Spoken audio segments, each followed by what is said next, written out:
Let's all go to the lobby. Let's all go to the lobby. Let's all go to the lobby to get ourselves a treat. Delicious things to eat. The popcorn can't be beat. The sparkling drinks are just dandy. The chocolate bars and the candy. So let's all go to the lobby to get ourselves a treat. Let's all go to the lobby to get ourselves a treat.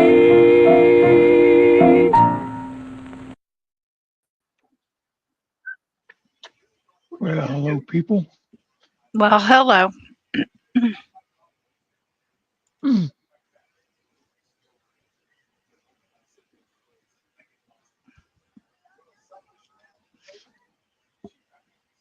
No tomato tonight What do you mean?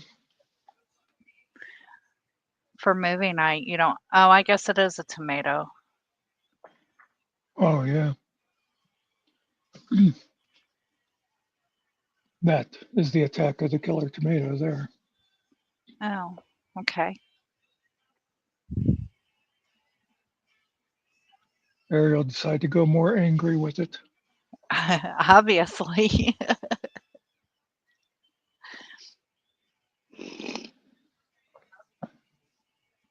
I'm trying to think.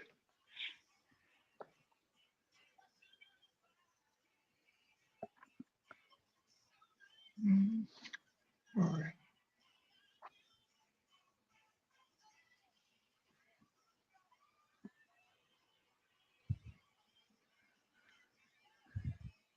Maybe not. I was thinking we had a movie background. No, we haven't made one. Hello, nerdy.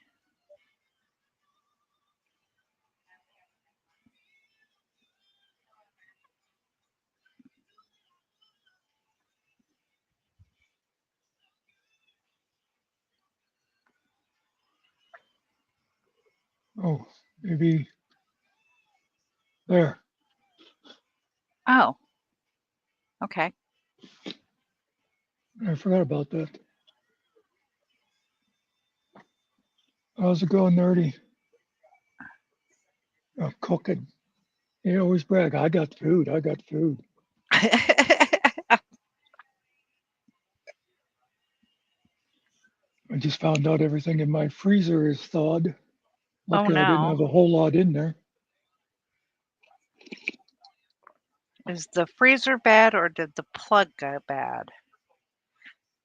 Well, it's somebody had a funny idea of how to wire this place Oh, because when I had to turn off the circuit breaker for the plug in the living room, that was bad. I was confused why the rest of the living room did not get shut off because there's only one circuit in there labeled living room. So I found out today that the washing machine is on that circuit, which is, of course, on the other side of the house. And just to double check it, because my aide said, "Hey, the washing machine's not working." And I said, "Did it not turn on at all?" She said, "Yeah." I said, "Well, it must be on that same circuit then." Then after she left, I thought just to check it, I went and turned the circuit on for a second to see if the washing machine come on. When I turned that circuit on, I heard the freezer start to hum. So for some reason, that pantry room is, although my dryer, which sits next to the washing machine, works. So I don't know.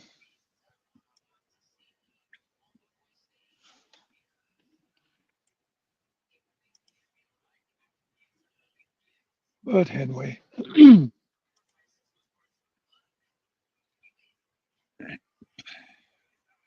I guess today when I was doing some videos, I must have mistakenly deleted the movie night thing because I put it up the other day, and I came in tonight and it's like, hey, there's nothing there that says movie night.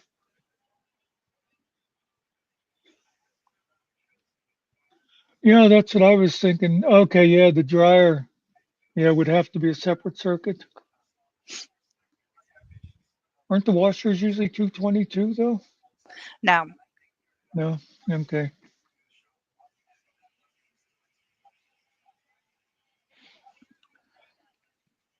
I know, but it's weird why those outlets would be the same on the same circuit as the outlet here next to my chair.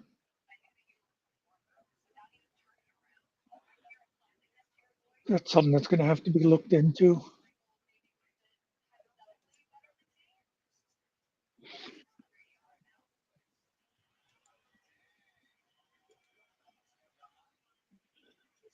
I know I made one the other day.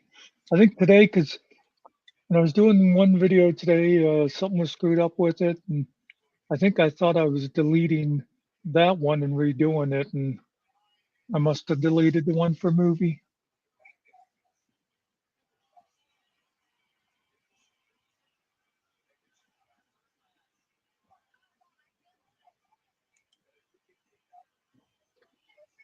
If I remember correctly, the movie tonight is the very first Academy Award winner for Best Picture. Okay. You know, I had another one that was sitting there ready to go, and I'm glad I looked at it yesterday because it's like 3.5 hours long. I thought, yeah, that's not going to work. No. Then I was looking for like some Laurel and Hardy's, but all I could find was like a 20-minute one. And I thought, well, if I can do that and find like a Little Rascals or something and do a couple, but I couldn't find anything then to pair up with that. It's actually more difficult than it sounds to actually find movies.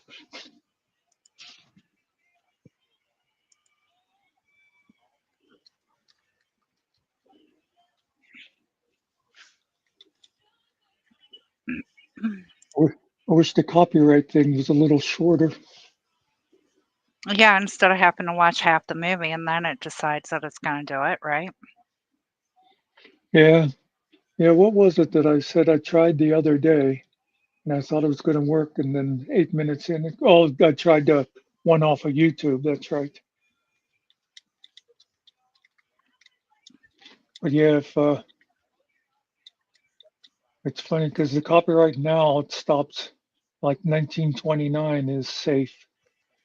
But if it was just a couple more years, once you get into the early 30s, there's a lot more choices of decent movies, and you get all those talkies, and you get those people you don't want to hear talk. Oh, no, I didn't mean you.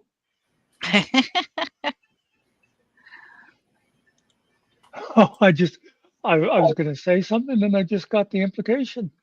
A black and white tomato makes sense. I don't know what you was talking about. I have no idea. I know you were talking something about your electrical problem, but I didn't hear the rest. My Switching over. my freezer and washing machine are for some reason on the same circuit as the outlet in my Yeah, living room. that's how these old houses are. The problem I'm having in the bedroom is it's connected to the lights in my kitchen, and the kitchen lights don't want to turn on now. It started doing it again today, and then my freezer stopped working. So I had to run an extension cord over to the freezer. I had to go change I changed one of the outlets. It's not the damn outlet. Mm.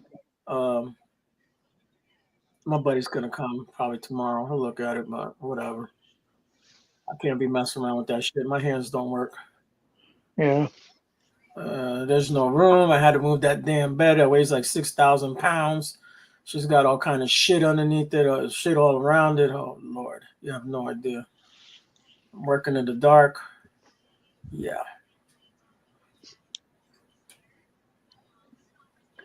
You know what somebody told me that helps?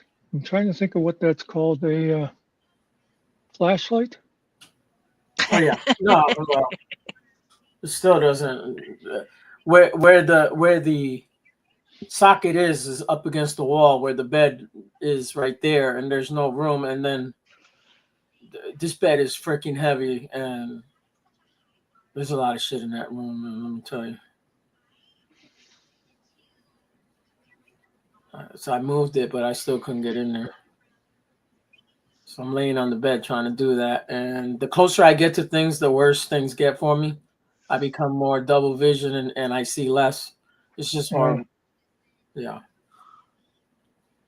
I can't look at things up close like that. My eyes don't work that way.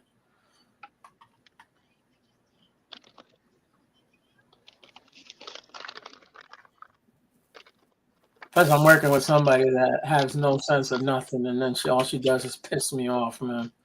Look, I didn't know. You want me to turn it on? No, don't turn it on. You want me to get electrocuted? Are you crazy? No, she just wants to give you a little, I gave her a excitement little, in your yeah, life. I gave her a little electrical device. I said, listen, touch that there. And she goes, touch what? Oh, Lord. We're playing with this plug here. It's the plug. Touch it. And then it made a sound. You see, it makes that sound. It's got electricity. I'm going to go downstairs. I'm going to shut it off. Let me know. And I go down there and I shut it off. And I shut the wrong one off. And then I shut the other one off and that was it. But good Lord, it took her forever to do that too, man.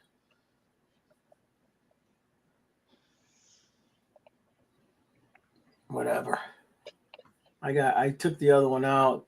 One of the screws broke. So now I got one screw and then I got to drill it out. I'll do all that tomorrow. I'll fix it. It's always something.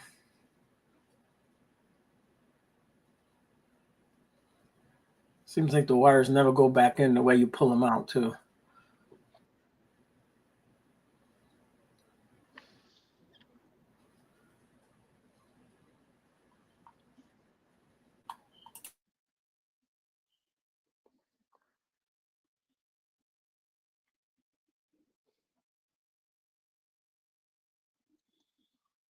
I'm not quite sure what Nerdy is saying she loves.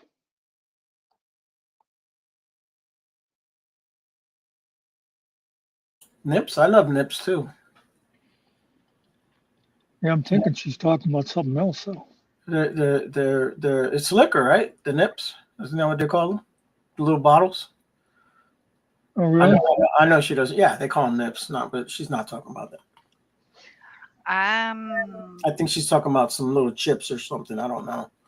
Like maybe these nips from electricity, or oh, I thought that there was like a butterscotch candy called Nips.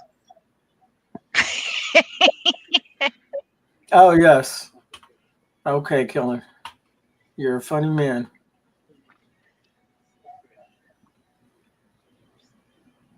You got it right, Nikki. Whatever it was, either the first one or the second one.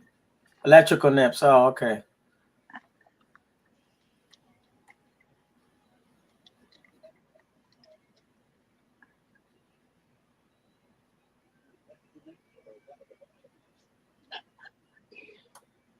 Okay. It's the one I was thinking about is Brock's Nips. And they have different flavors. Yeah. Coffee, caramel, and butter rum. Sounds good. Oh, I bought some heavy whipping cream today. Uh, Yeah. it's not even a half gallon. It was a quarter or whatever you call it. Uh, Quart. a quart. Do you know how much that shit costs? Please don't tell me because that's what I buy for my coffee. $6 freaking, and that's store brand. Holy crap! Um, That shit is expensive.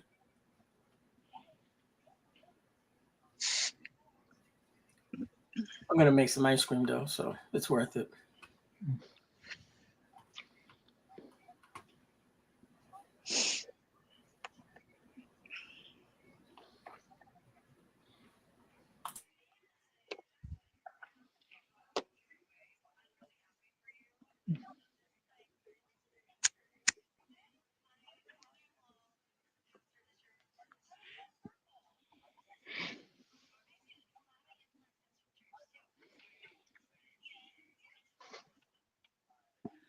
Oh my goodness. Ariel, you don't count for this question because I already know your answer. Is it easy to tell in my voice when I don't particularly care for someone? Well, I know that one day Ariel said to me, "Why does Nikki hate you?"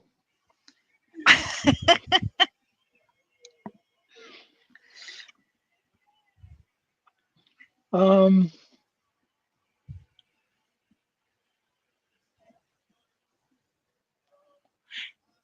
I don't. I don't think so. I mean, I know.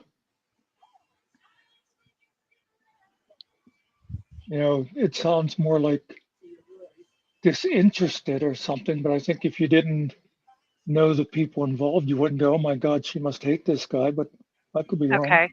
Okay.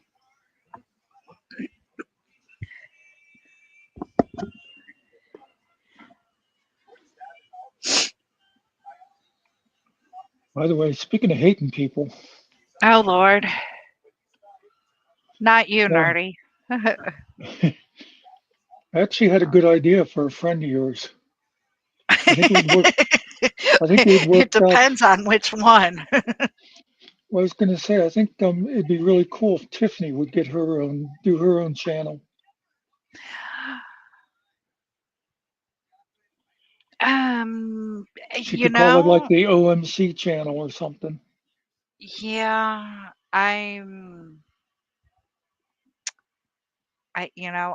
I've thought about that and thought about that, and actually, I was accused of, people could tell by my voice that I could not like OMC's partner.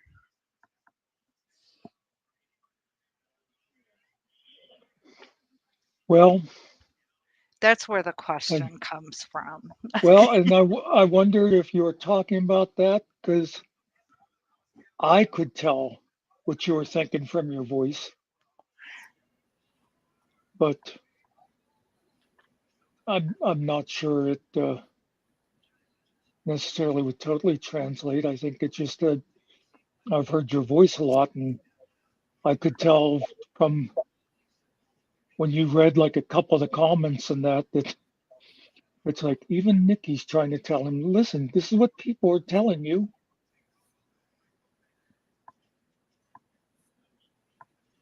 Okay, so I guess that's something I'm gonna have to work on. I have no idea what y'all talking about because I wasn't paying attention. Oh, It's very irritating. Regardless, you're irritating, Nikki. Just saying. I know. That's why I said your answer doesn't count because all you hear when I talk is wah wah wah wah wah.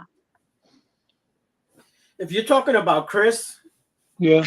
then yes. I have no idea what you. All I know is Chris probably came into the thing and he doesn't have to, but I don't know because I didn't watch. Don't think that I watched because I didn't. Just saying. I know I Chris can't stay out of shit. I went over after we went off yesterday and it was just like Chris, Chris, Chris, Chris, Chris, Chris, Chris, Chris, Chris, and kept saying now that he was going to get off so that they could do their own thing. And he finally did leave, and I thought, okay.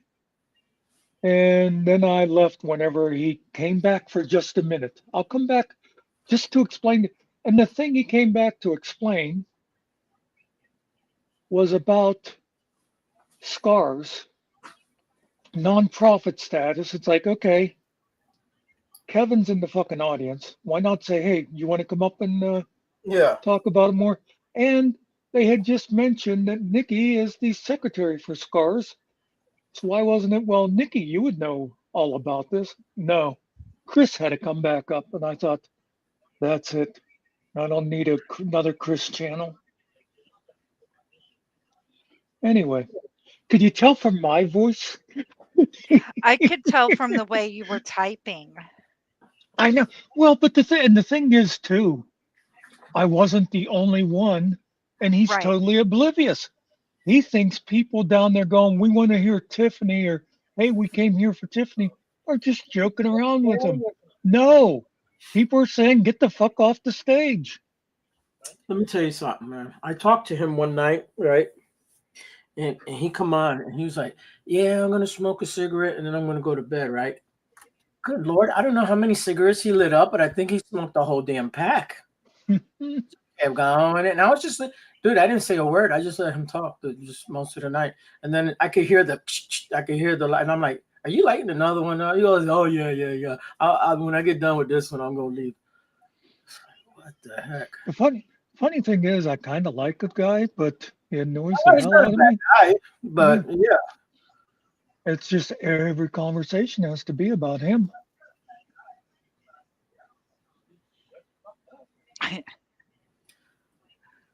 I should make him a T-shirt and send it to him. I am my number one fan. Just put his picture Well, of his face right on his T-shirt. I'm my number one fan. well, remember when Tiffany did the WHY with Nikki, and Chris had to find a reason to, pretending he didn't know how to find the channel and stuff. It's like, oh, come on.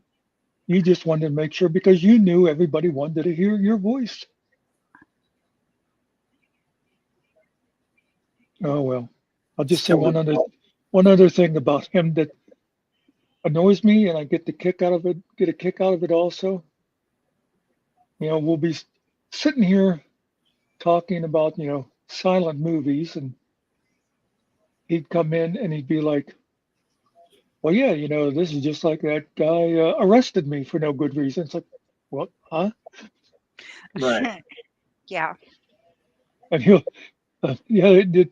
I always got a kick out of it too when he'd say things like, "Well, when this happened," and I just let it go. But meanwhile, I'm thinking, Chris, not everybody is obsessed with your life. Hey, Dirt, Hi, dirt guy. What's up, dirt guy? Snow Guy. By the Yeah. way, did you see what Kentucky and Tennessee are putting up with? What's that? Donald Trump? Flooding. Yeah, serious flooding. 8 dead in Oh, Kentucky. no. Well, we've got flooding here in Virginia. There's flooding everywhere. Like whole Uh, towns are underwater. Mhm.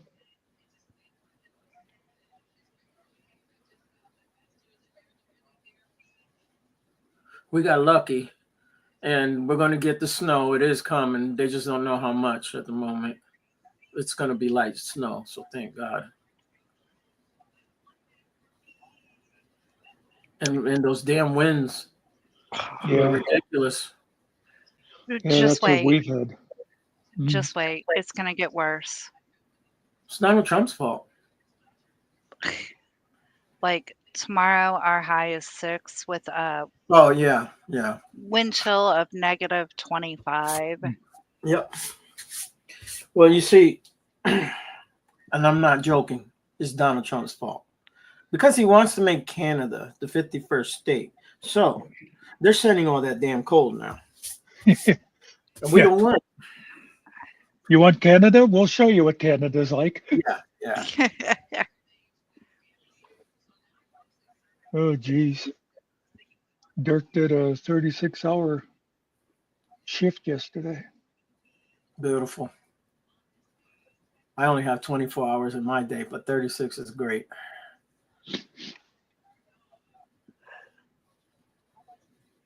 I have done those though. I've done maybe go home for 4 hours and then go right back to work, and then get in trouble for it. But what are you gonna do? I've never had one of those kind of jobs.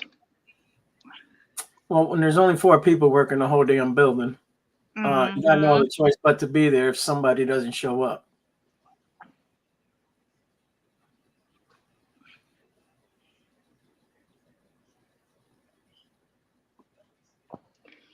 I know I do get a kick out of, kids these days. I'd hear some kid complaining about, having to put in a 10-hour shift one day or something. Oh, we had to do 2 hours overtime. Yeah. And when I worked construction, the standard shifts on that job went anywhere from 50 to 70 hours, depending on what company you're working for. It'd be, because I know the one was, one I worked, it was five 12s and a 10. And the guys across the street at the time were doing like 7 12s and an 8. And I see some 18-year-old going, oh my, I had to work an extra hour. Yeah. Yeah. Well, 10 Doing and what? 12-hour shifts is a normal shift. I know, being on a computer. I've worked 2 and 3 jobs. I'm just saying. Yeah. Work my regular job, go work my part-time, and then have like maybe an extra job for the weekend and stuff. Well, it's Things just you you gotta don't want to be do. home. If you wanna eat and have shit, you gotta work, man. Oh, not unless you got a real good job that makes good money. Yeah, but let's not talk about Finkel. Yes. Yeah, Or you can Kurt. sell drugs. Just saying. You know, Kurt. this real good book came out several years ago called, I think it was called Freakonomics. Yes, I've heard of it. And it's really interesting. It was all like short chapters on each thing, and the guy used economic principles to look at different things in society. And like one of the things he did talk about was drugs, selling drugs. Yeah. And it turns out that, like your standard street corner drug guy, It's always they're broke. making less than minimum wage. Yeah. I believe it. But it was interesting. It's an interesting book because he talked about all kinds of stuff like abortion, just all kinds of society stuff and that. And Yeah. The thing with drugs is you can't be doing drugs and selling drugs. It doesn't. It never works, man. yeah. Yeah, I never sampled my own product. And then you got to know when to get out. It could be real good, and you're like, yeah, I'm gonna keep going, and that's what gets you right there, the greed.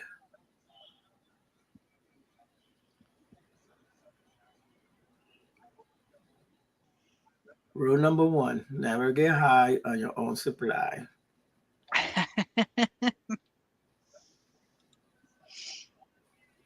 You see that cockroach? I never did like him. Hi, Cart. That Well, might be Mr. Nicky laying on the ground.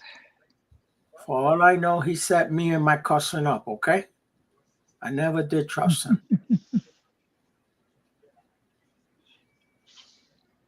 They're supposed to be redoing that movie, but they've never remade it. They don't have to. That movie was great.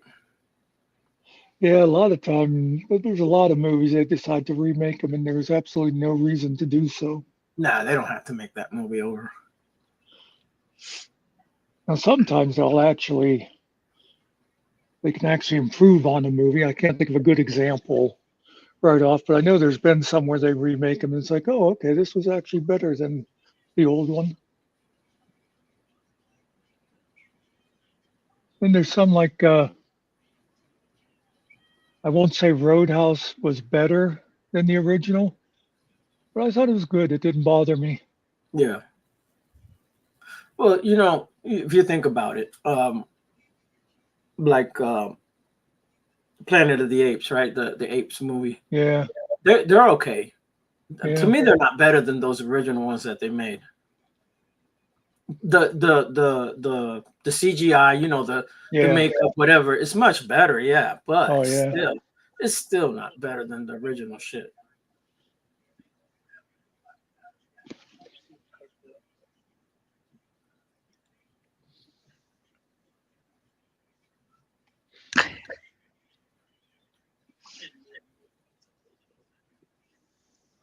I wrote a song about a cheeseburger, a blanket, and a socket. Actually, That's a weird. I got about 8 of them, but yeah. That's a weird idea. I don't know where you'd come up with something like that. I put things together. I'm like cheeseburger, big hole in a blanket, and a flaming socket glowing red. Yes, that'll work.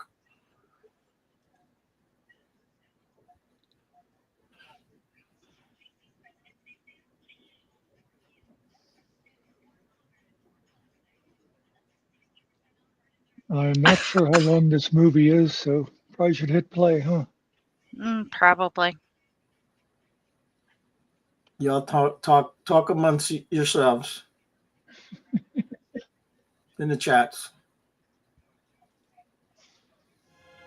Oh, I love this part. Oh, okay, there.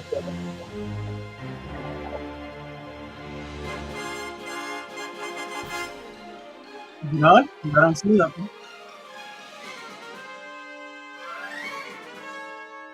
Yeah, this seems to be because when I went to copy it over, I thought, wait, that looks all black, but then I fast forwarded and actually saw pictures. Okay. So Making sure. maybe this is sort of like a. There it is. There it is. Okay.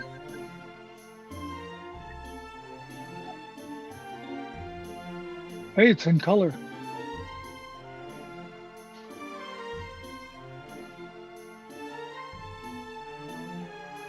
Yeah, start.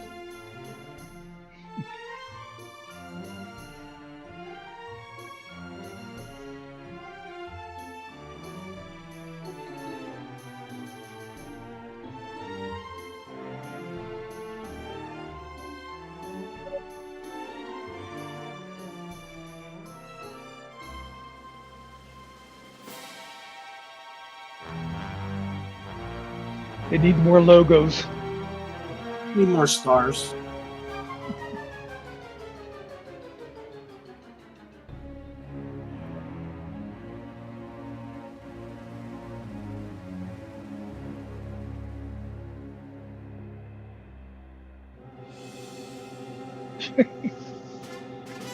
That's not a mountain. Wish granted. That's really a pyramid, so that you know.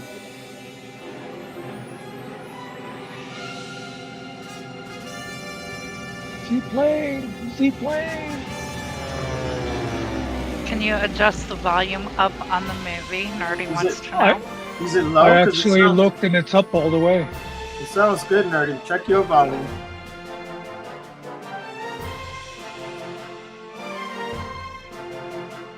Wait a minute. Is that a TV show?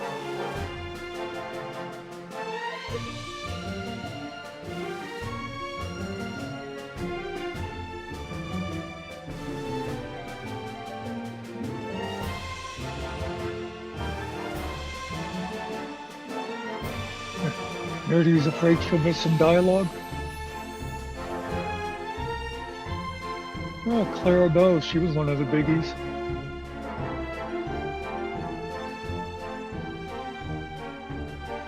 Oh, Gary Cooper? I didn't know he started in Silence.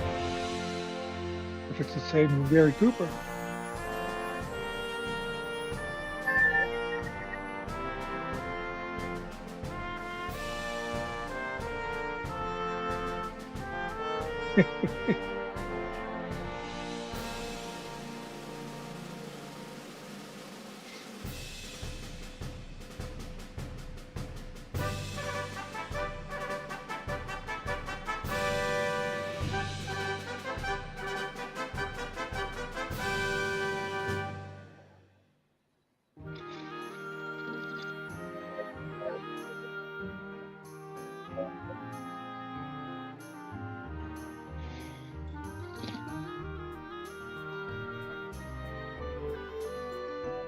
Oh, I see.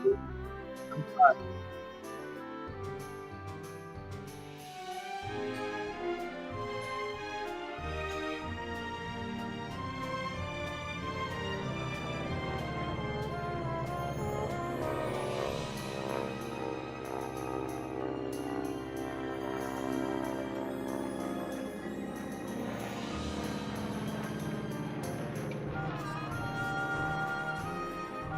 Y'all see the airplane that flipped over? Canada? 80 people in it? I can't understand you. Did you see the airplane that flipped over in Canada with 80 people in Oh, it? no. Miss that Oh one. yeah, that shit is crazy, man. Yeah, from Minneapolis to Toronto. Yeah. Okay. Yeah.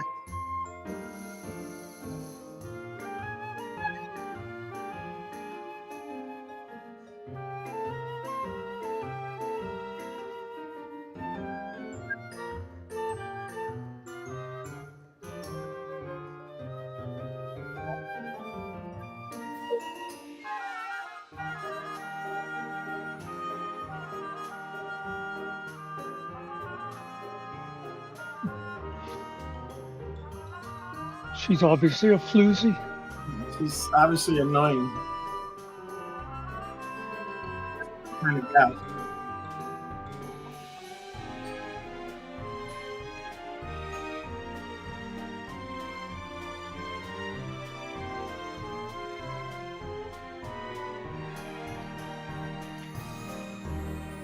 Oh.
We'll go do the other side.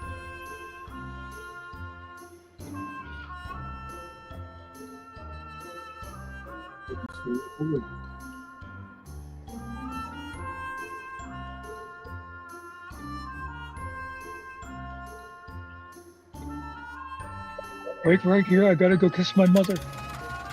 No, you can floor it. Give her a kiss.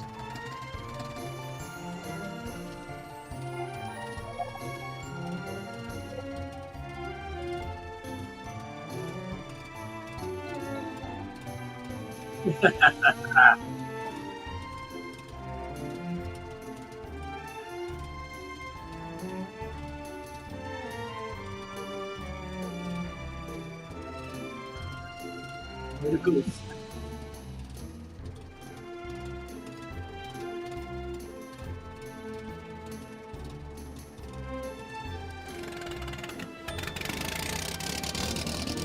Good.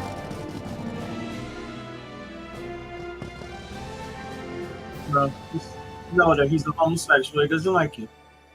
I'll take you.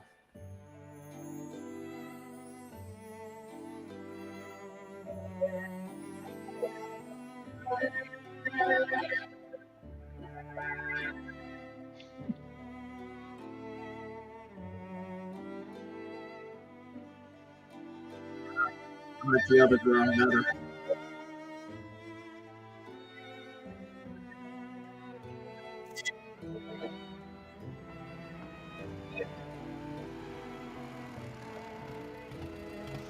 That's right, nerdy.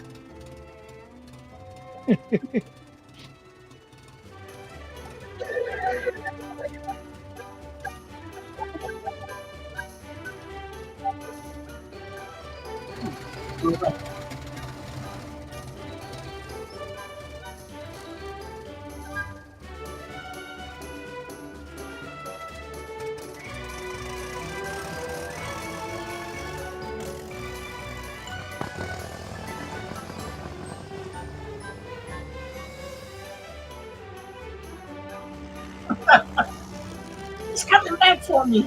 No, he's not. Hey, the shooting star's on the wrong side.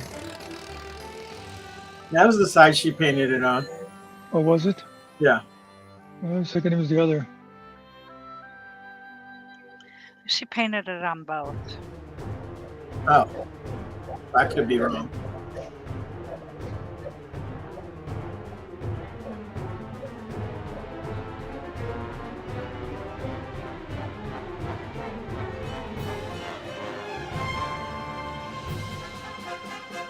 Yes, Margaret, I was thinking the same thing.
Who are you?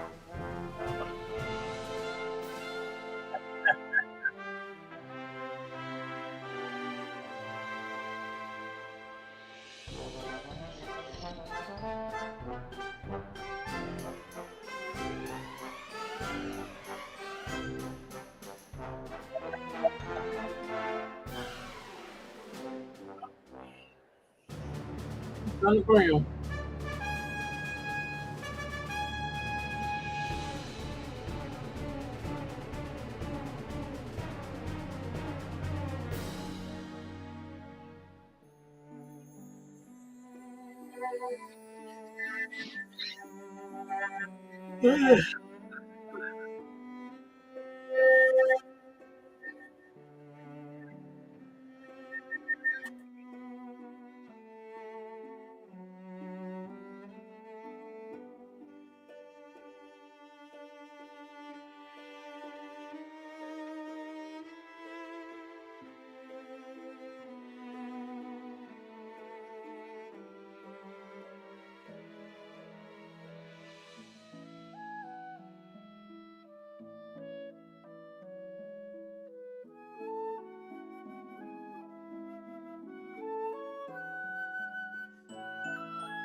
Yeah, she's got enough there, girls.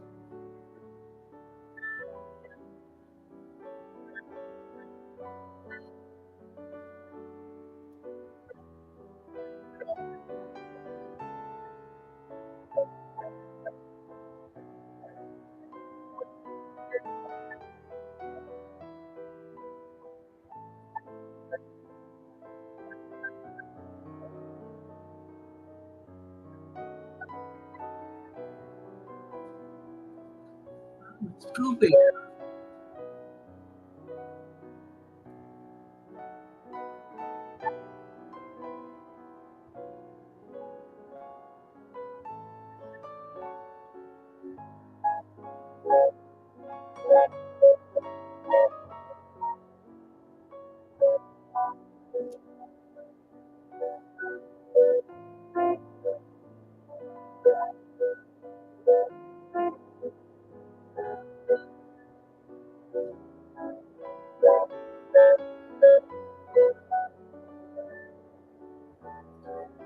This is very dramatic.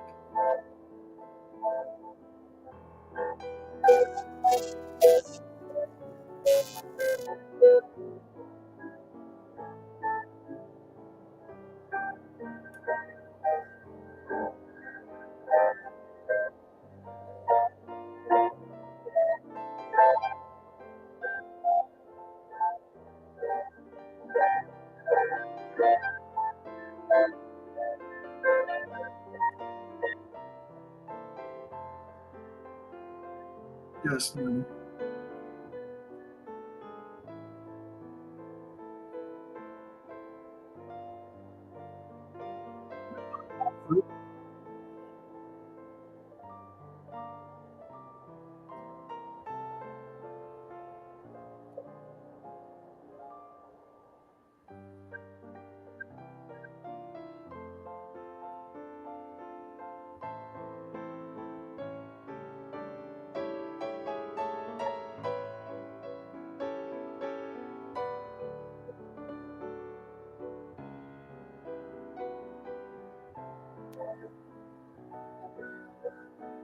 Ew.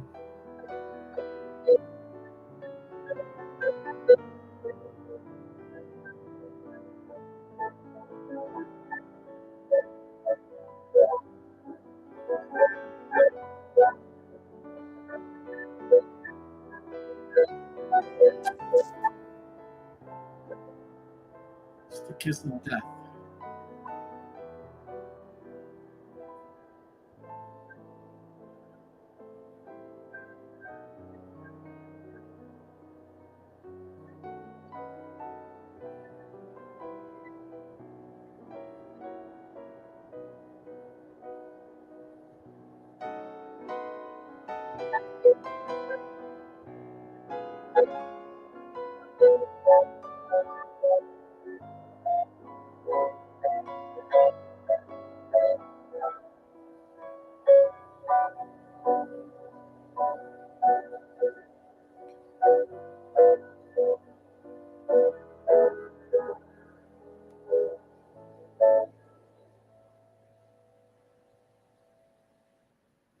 Very weird.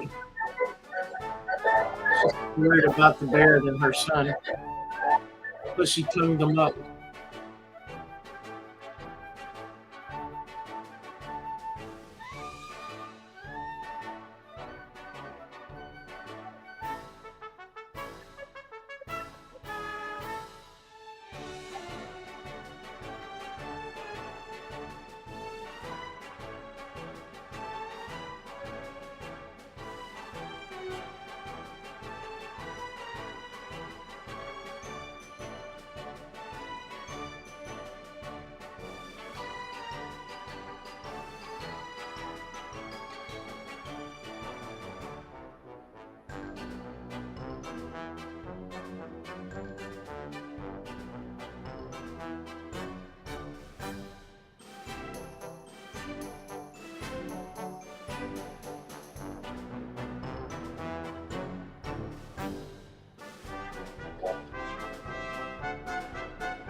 Hello, Carrie. What's up, Bear?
Bunkmates. Yep.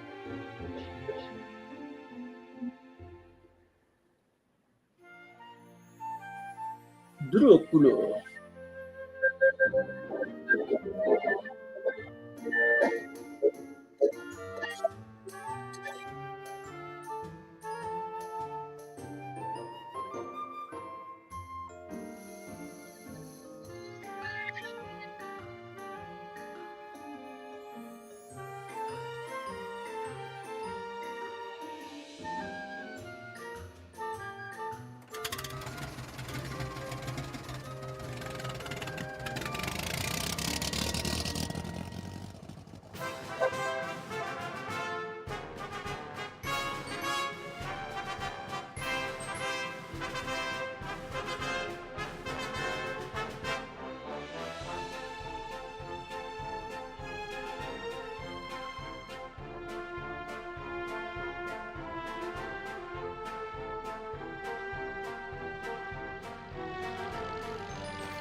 So was the real Gary Cooper?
Hello, money.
I wonder if for some reason they decide to call the Red Baron Kellerman.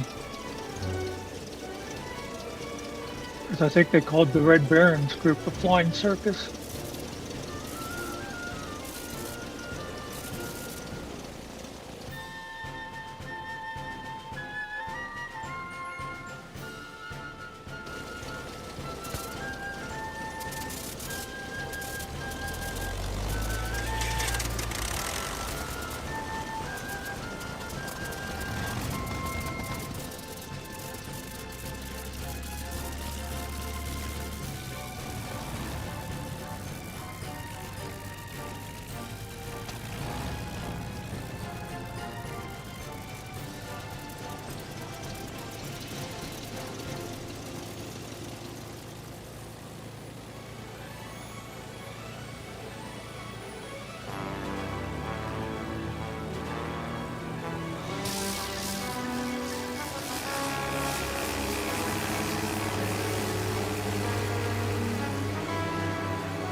There's two of them fuckers after him.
He looks very pleased. I would say bored.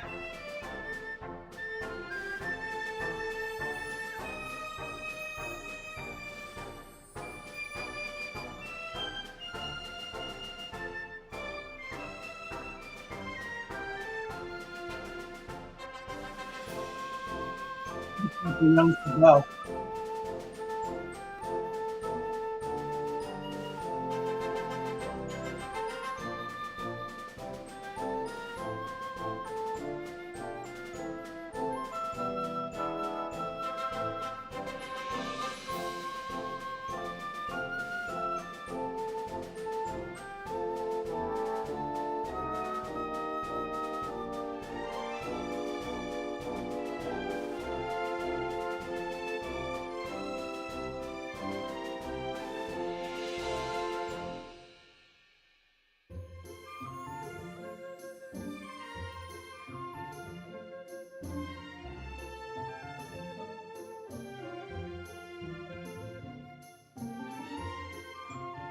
I guess this is a long movie.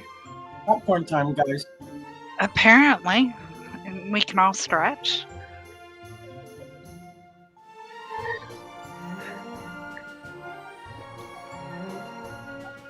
Oh.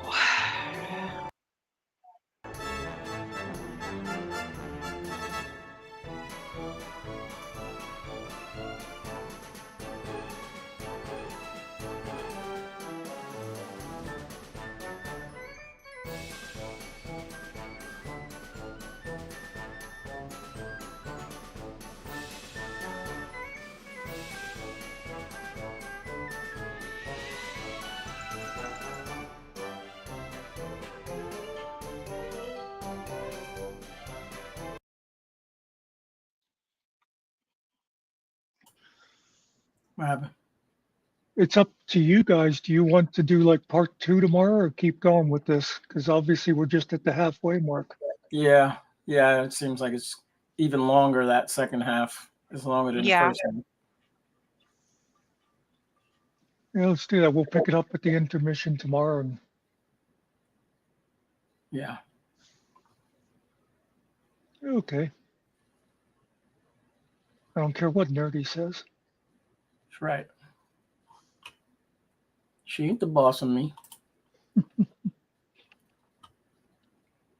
See.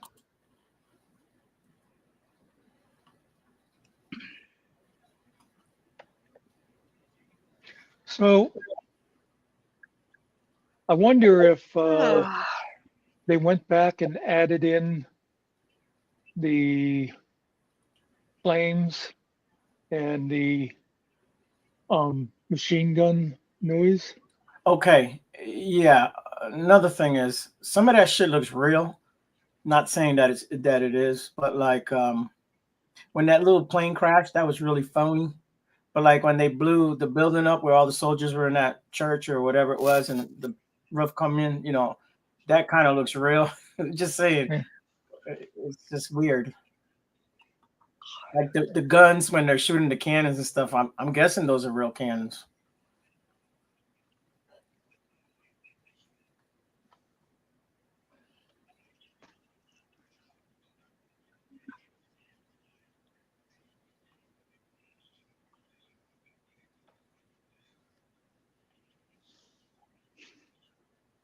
I thought he was already in there, Nerdy.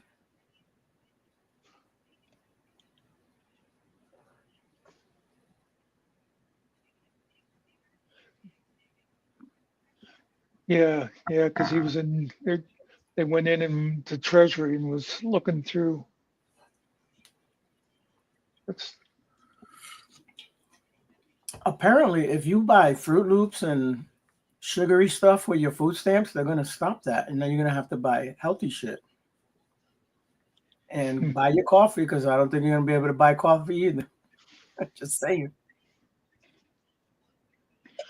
something that always bothered me. I would see people say things like, "Oh, I was behind this lady at the Yeah, grocery store and she bought all these potato chips and this." And then she paid with food stamps. And I thought, so what business is it of yours? You know, it's That's right. and and like because I remember someone who really surprised me on Facebook one time. I didn't think she'd be that type, and she said about the lady buying like, you know, ice cream and something else. And I thought, for all you know, this lady's been like saving them up the last couple of months so that she could have a birthday party for her kid or something. You know, it's Right. like, what the hell are you doing judging people? Yes, nerdy. But they are federal, and like I could take from Virginia and go to Connecticut or New York, and I could use the same card and purchase food there too.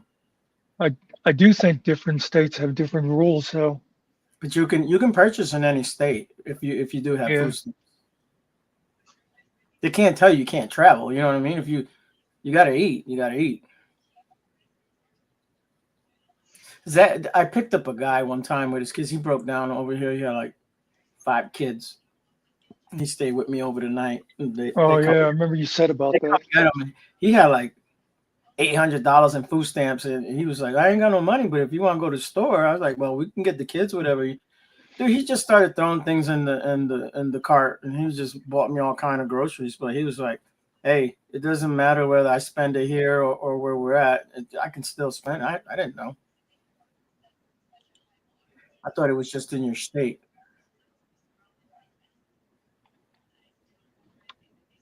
But yeah, people should be able to eat whatever they want. I get it. You want people to eat healthier, but still. Well, and you Um, know, one of the hypocrisies about that stuff to me is, well, I'll give you the perfect example. The new Republican proposed budget wants to cut SNAP by 20%. Okay. Meanwhile, they're worried about poor people, you know, having too much food, but they also want to cut taxes on the top 5%. You know, it's like, okay, yeah, I didn't hear just, about the snap. I'll look at that. Yeah, it don't make sense, bro. well, you should watch my videos because they also want to cut Medicaid by 880 billion, which is pretty much the budget of Medicaid. You still have Medicaid though. I don't know if they cut it totally. Lunchables are good, nerdy. I don't need them, but they are good.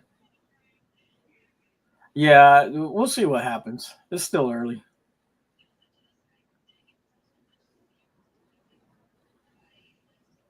But yeah, just like when they worry about all that kind of stuff, at the same time they want to give tax breaks to the rich. That's what they do, Muxter. You know that. Oh yeah. They're in a big sorority. They take care of themselves. They don't care about poor people. They really don't.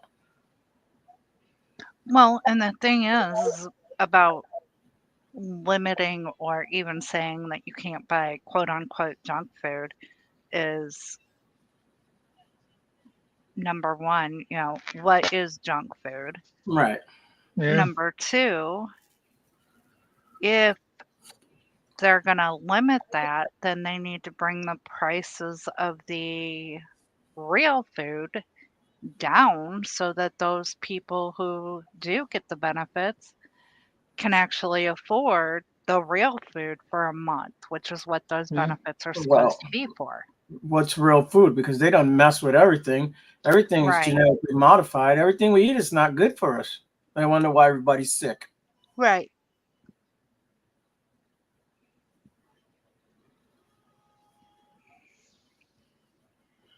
Listen, I put in my mouth what I like to eat. I don't give a shit. I'm gonna die one day. I may as well enjoy this life.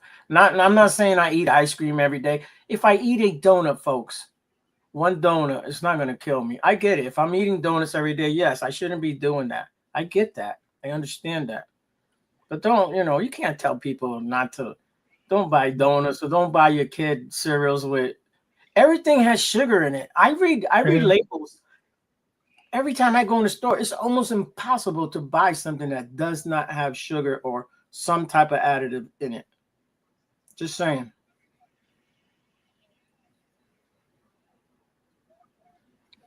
Yeah, they're gonna have a hard time defining exactly what foods can't be on the list. It's easy, like for the states, like Nerdy was saying. Some of them say you can't buy prepared food or hot food. That is pretty easy to define. But to say, But they had allowed that because I remember my sister was telling me that in Connecticut they could go to Taco Bell or go anywhere and use their well, food yeah, stamps. I was like, what? well, see, that's the state by state type of thing. Yeah, I don't well. think you can use it in like a restaurant in Pennsylvania. Right. I'm talking fast food restaurant though, like Domino's. And No, stuff but like even that, I don't think. Yeah, I've never Pennsylvania heard of that. So because I remember seeing years ago where I think California passed that you could start using it like in restaurants. yeah, and it's funny because my sister she don't get food stamps. I mean, she probably could, but she's who she is, so she won't take them. But it's because who she is. But yeah, I don't know if it was her granddaughter's the mother. But anyway, she was like, yeah, you can go to Taco Bell, you can go here, you can. I was like, you can buy fast food with food stamps. But yeah, it's in Connecticut, Yeah. Yeah, that's very few and far between. Now, I know some states do have it where seniors can, use it in restaurants. Yeah. Oh, well, I'm already there, so. But I don't get food stamps, damn it. But I do know someone who does, so. I wish I got food stamps.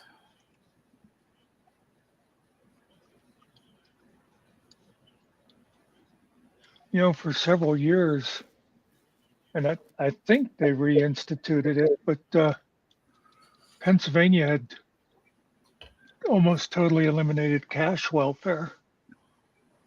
I don't know what some of those people did. I don't know how it works. I couldn't tell you. And I don't think they ever did give much. It might be like for a single person, $120 for a whole month. It was probably enough to pay your rent. You probably lived in subsidized housing. Yeah. You only had so much for maybe a light bill or whatever. Maybe some cable TV. That one friend of mine, she worked over 30 years for welfare department, and said they cut it back to just like pregnant women, pretty much. Yeah. Mm-hmm. Nerdy, I think WIC is the one that gives you the vouchers. I don't know what vouchers you're talking about. Yeah, WIC gives you is for mothers, right? For cheese and the milks and the baby formulas and whatever else it is that these little kids get. Yeah, and of course I don't know. I can remember 20 years ago or something, somebody saying at the library that I guess WIC doesn't even have like a financial thing on it. Like you could be making as much money as you want, and if you were a mother, either a pregnant woman or a mother of a child under a certain age, you could get WIC. That might have just been a Pennsylvania thing though too. Right. Oh, okay. Housing vouchers. Yeah, I think that is right what you're saying there, Moxter. And I guess it varies the states, but it's just to help those infants. Yeah. Well, yeah, that's a great program to have stuff like that to make sure because healthy kids. A lot of these women don't breastfeed, so they have to buy the formulas. Those formulas are very expensive. Yeah. Some kids have to have a special formula, and they're super expensive. I know because my son's little boy, he couldn't wait for him to get off of that shit because it was killing him. He didn't get no voucher, no nothing. He had to pay for it.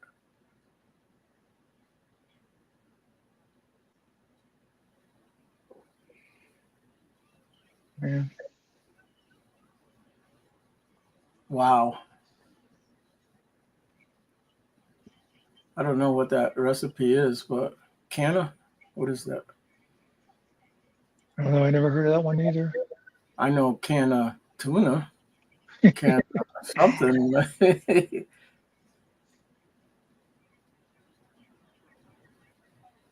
Oh yeah, yeah, and Hawaii too, nerdy. Everything over there, like in Puerto Rico, anything like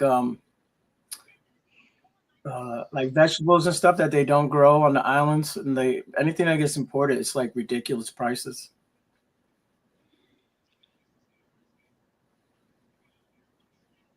Nerdy, I remember several years ago, local postmaster, he used to go on cruises and he did the Alaska cruise the one time. He said that was his favorite. He liked that better than the Mediterranean and all that. But anyway, he said the like tour guides, what they'd rather have for tips instead of like handing them cash is they would sneak fresh fruit off the boat because fruit would be so expensive up there because it all had to be shipped in and stuff. Right.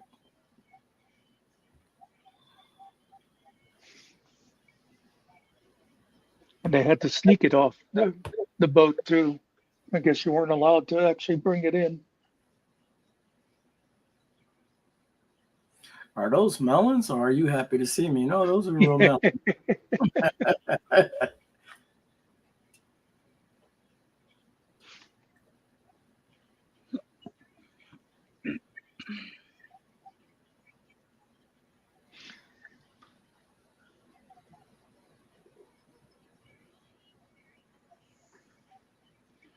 Yeah, it's funny. Speaking of like having to have fruit shipped in, I used to watch a lot of those old game shows, the old, like from the 50s, the What's My Line and stuff. And one night their guest was the Chiquita Banana Lady. And this was like, I don't know, mid 50s. And she actually was showing them how to tell like when a banana was ripe and how you ate a banana. Because apparently, it was like still very, you know, odd to have them being coming in. Right. How do you eat a banana? I eat mine with a spoon. Yeah, mine gets cut up and put in cereal or pancakes. Yes. You know how I slice mine? With the spoon. Yeah. Yeah, The cereal. that if I put bananas like on chocolate ice cream, that's what I do too. It's just with the spoon going. Yeah. I got to get some like frosted flakes sometimes. You guys keep mentioning cereal, and I haven't had that in a long time. I'm telling you to buy. I just bought cereal today, man. I got the chocolate, the dark chocolate with the granolas and the strawberries. And then I got the peanut butter one with the chocolate in it and little peanuts. And then I got another one. I don't remember what it is though. Raspberries, I think. Some raspberry one. Well, that doesn't sound like cereal. That sounds like healthy stuff. Who wants to eat that for breakfast? I do.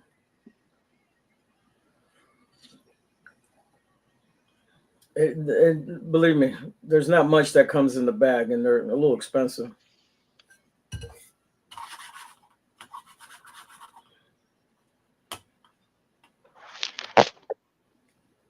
I hate when my monitor shuts off on me.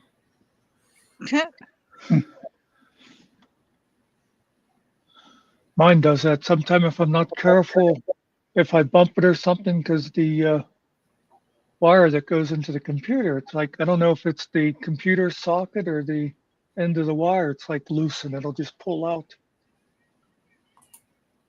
Yeah.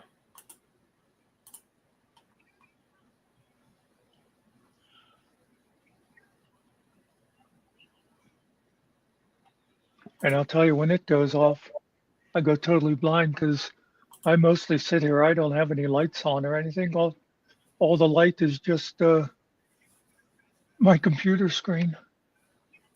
You want to hear that bad socket song? Oh, okay. Which one is it? This one. Okay.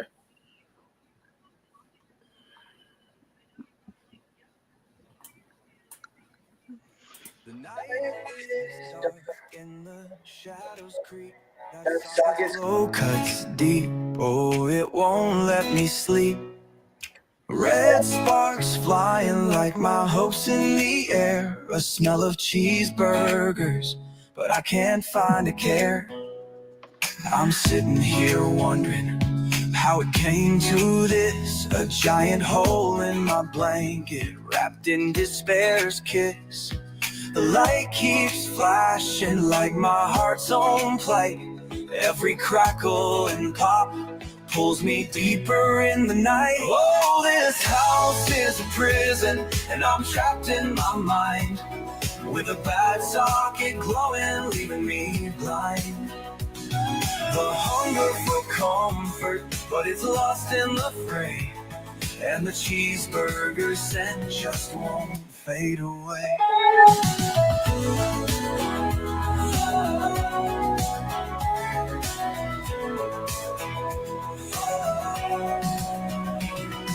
Walls whisper secrets I can't seem to hear. Though the burger smells linger, it's the fear that draws near. These wires are tangled like my thoughts in a mess, and the more that I struggle, the more I feel less. Oh, this house is a prison, and I'm trapped in my mind, with a bad socket glowing, leaving me blind. The hunger for comfort, but it's lost in the fray, and the cheeseburger scent just won't fade away.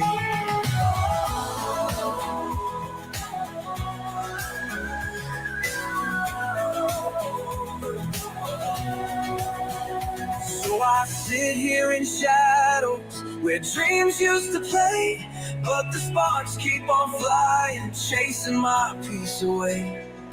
Each buzz and each crackle, a reminder so stark that sometimes the light. Oh. Guess that's it. That's it? I don't know what happened. I made it while we was talking, so I didn't know. I guess it didn't finish. I don't know what happened. I got like 15 more versions of it, but I don't know if I like them all. Sorry. It was kind of good. I don't know about the prison, but I don't know why it made it that way. I didn't write that in there. Like, Apparently it was spying on me. The linger of the cheeseburger smells great, though. Yeah. Well, and that was true, because eventually I threw that blanket out on the back porch because I kept smelling it. Yeah. Started chewing on it, right?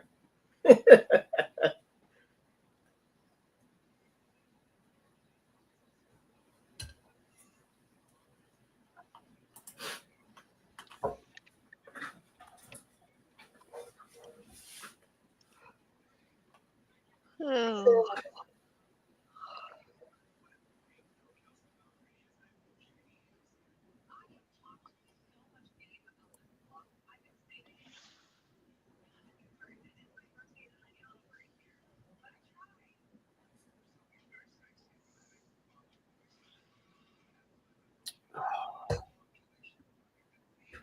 I guess no more brownies. Can't buy brownies anymore. It's against the law.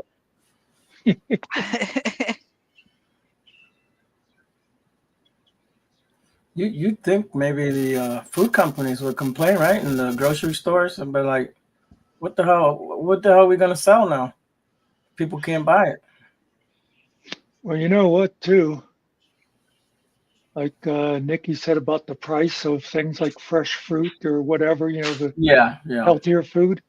Well, if these people knew anything about economics, the most basic rule of economic theory, hello GMK, is supply and demand. Okay. If basically if the supply of something goes down, the price goes up. Or if the demand for something goes up, the price goes up.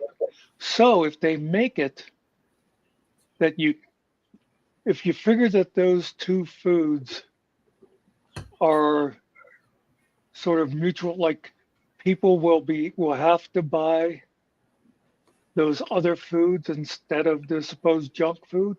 That means the demand for those foods is going to go up, so the price will actually get worse. Right.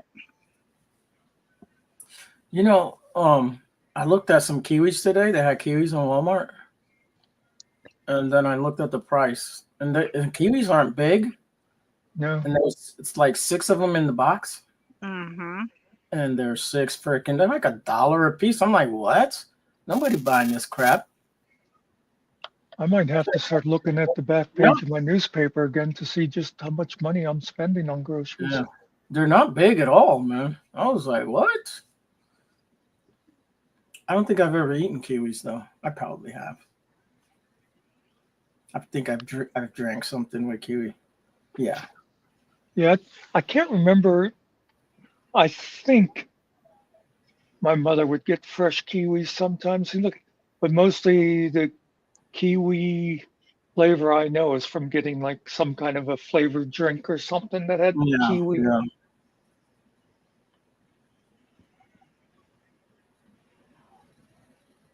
How do you know they're good or they're fresh?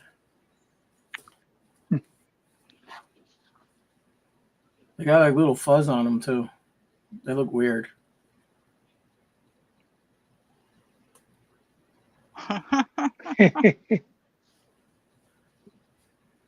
Okay.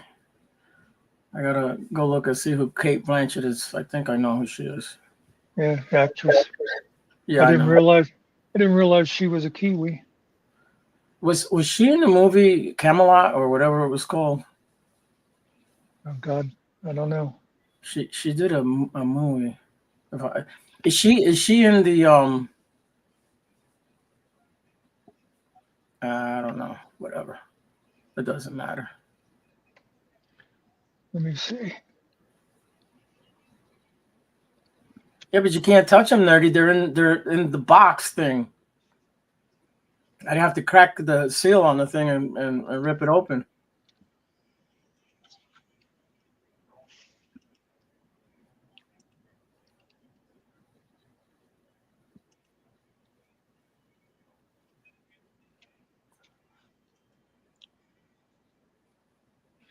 I thought so.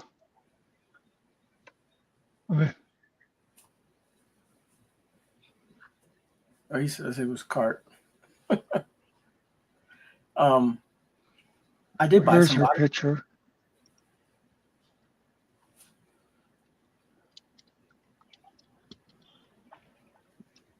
Yeah, I was thinking it was spelled with a C, GMK. Let's see some of her movies. Oh, she was in. Lord of the Oh, Rings. that's right. Oh, Yeah, that's right. She played one of the elves in Lord of the Rings. Curious case of okay. Disclaimer: Borderlands, Rumors, What If, The New Boy, The Funver. I don't recognize any of these. I know who she is, but I'm not recognizing any of her movies. Oh, Don't Look Up. Wasn't that the one where like the asteroid was coming to Earth? I don't know. I think so. I haven't seen most of these movies. No, I don't recognize most of them either. These look like Yeah. white people movies. Well, she was in a How to Train Your Dragon. Oh, I did see the commercials of that Muxter. It actually looks decent. Yeah, I didn't look at the It trailer for it. I just saw like a picture. it looks like the cartoon, but with real actors. I was kind of impressed. Maybe it'll be good.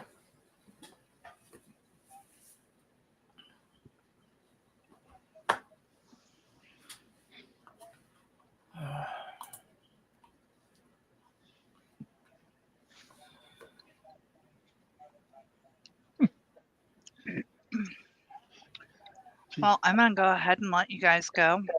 Okay. I got to take my medicine for the night. Why don't you go take your medicine for the night? Yeah. Yeah.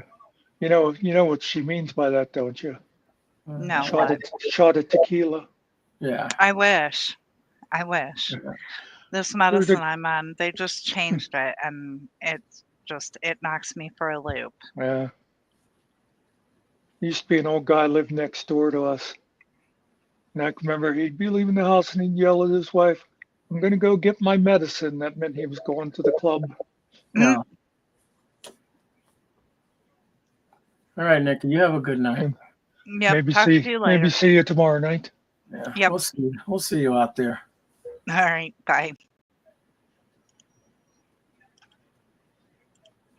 Is she gone? Is she gone? I think she's gone. Now we can talk about her. Wouldn't it be funny if all of a sudden we had like 20 people in here after she left? Yeah, I like, you finally got rid of her. That's what we were waiting for. Hilarious. You know, something I always wanted to do to Finkel back when we used to have sort of regular crowd, and that would be some night when like me, you, and Killen would be on the panel, and then Finkel would come in. As soon as he'd come in, we would just leave, and people would leave chat.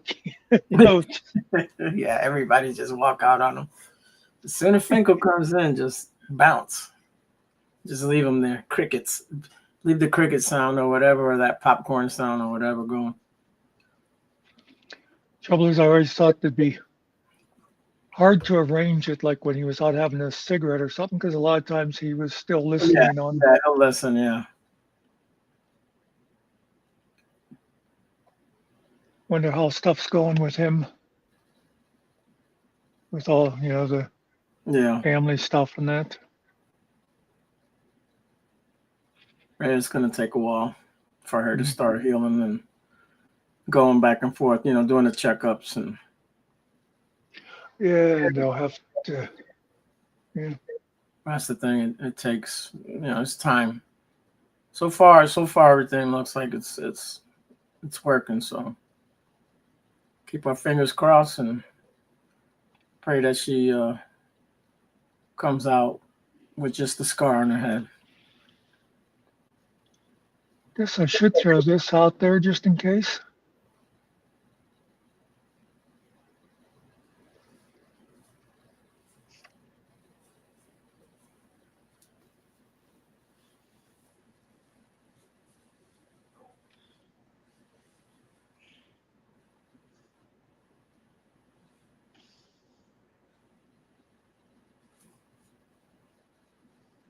And I know Kellen's not listening, but just in case, use a bitch.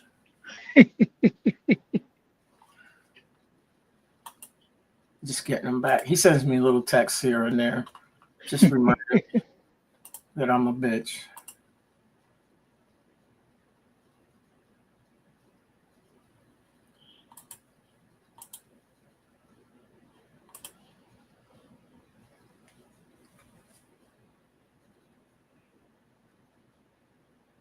Y'all have to work on the song a little bit.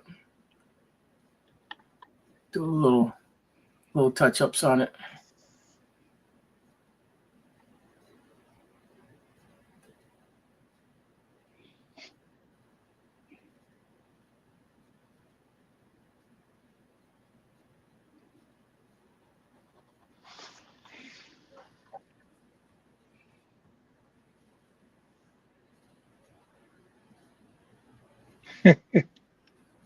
Hold on. Yeah. Hold on. Believe me, I've written him plenty of songs, Nerdy. You just haven't heard them.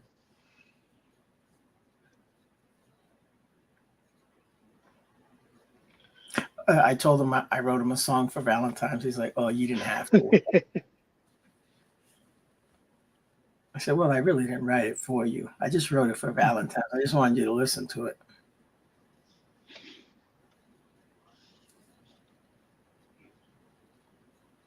You know, it'd be good with the hold on, this rope one, and it would have in there. And then Killen said, hold on. Edit in the his actual voice in that part. Well, let me tell you something. I do have a recording of him that he sent to me, effing with me, right? And then I caught up with him the next day. I said, you know, I have your recording, right? I can do whatever I want with it now. Oh damn! I should never did that. I just got to go back in my text and find it, but it is there. I can put it into the song. You can upload into the You can put audio in it. You can put your own. Hold on. There it is.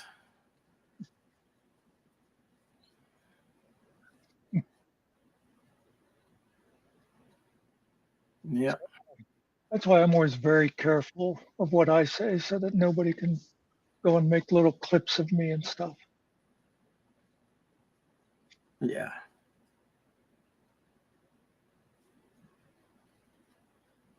I made a pretty cool one of you. I just never showed it to you.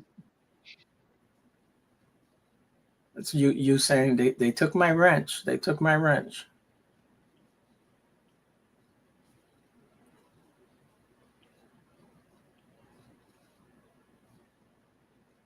Was it an actual clip of me or just something you made? Oh no. It's not your voice or nothing. Oh, okay. Because I was trying to think if I actually, it doesn't seem like something I would have said, but you never know. No. It was something that happened and then I just made it and I just thought it was funny. It's just something I made for myself. I'll play it to you one day. I just gotta remember. I gotta find it though. I hope I named it and it doesn't. A lot of times I save stuff. They don't. It just it don't have nothing. Then I had to go through a lot of things to find it. But yeah.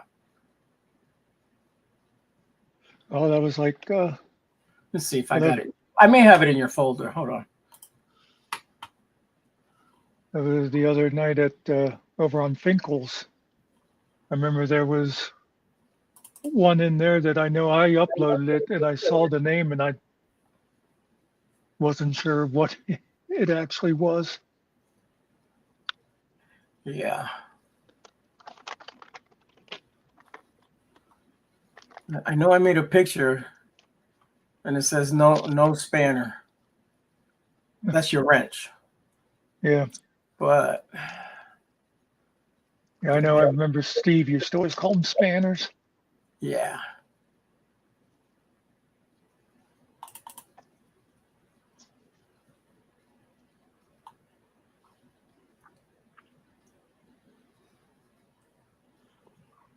I don't know.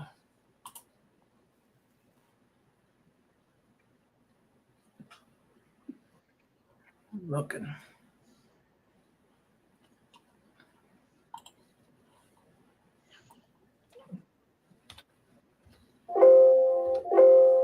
Oops.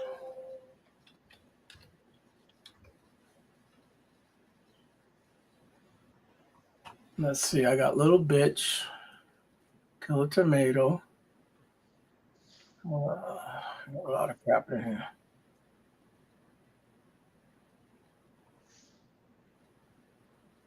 I got Things We Can't Play.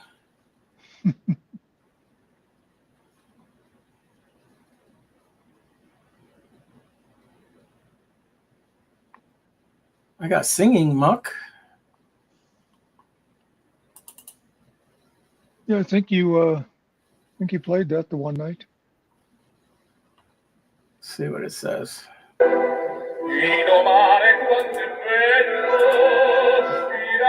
Yeah, you didn't like that one. That's the one that made you look all freaky like.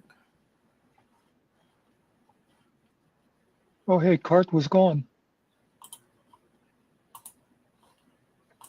That ain't it. Damn you, my spanner is gone. Now there it is. There it is. I found it.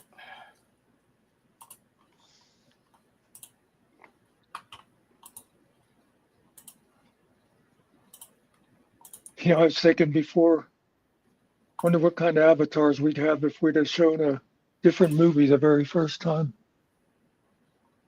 Oh. So there goes your spanner. No spanner. Yeah.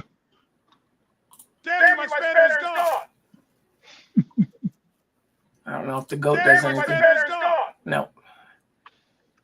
Just the lips. Damn you, my spanner is gone. And that is it.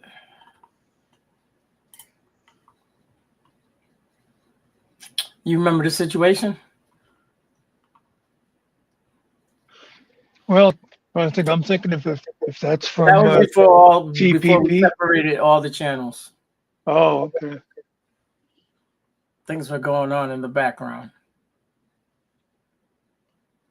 But the goat's not missing his body. We just need his head. I try to reproduce that, and it would not make it again for me. Made all kind of different goat stuff, but it would not make the little bicycle with the goat head. And that may be something I just put together myself, but no, that's the way it came up.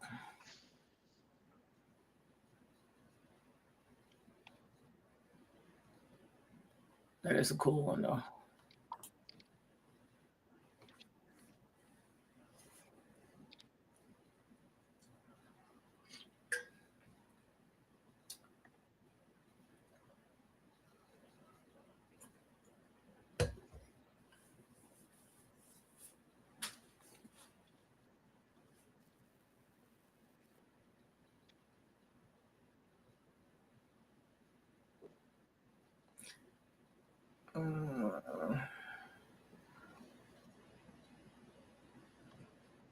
So the girl in the movie, was it Maria? What was her name? I can't remember her name.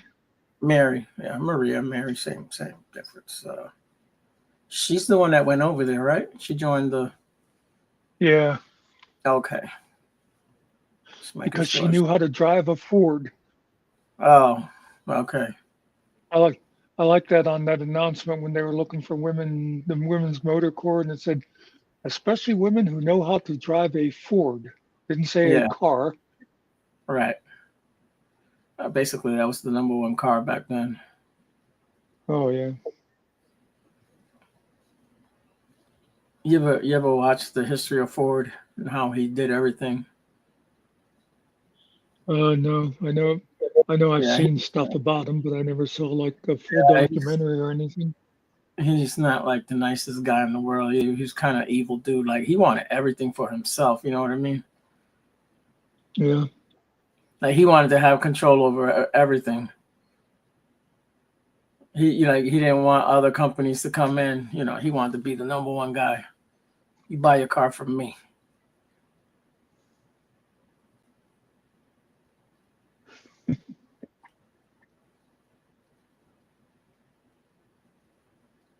Oh, that's just any woman cart. It really doesn't matter. And that can mean anything.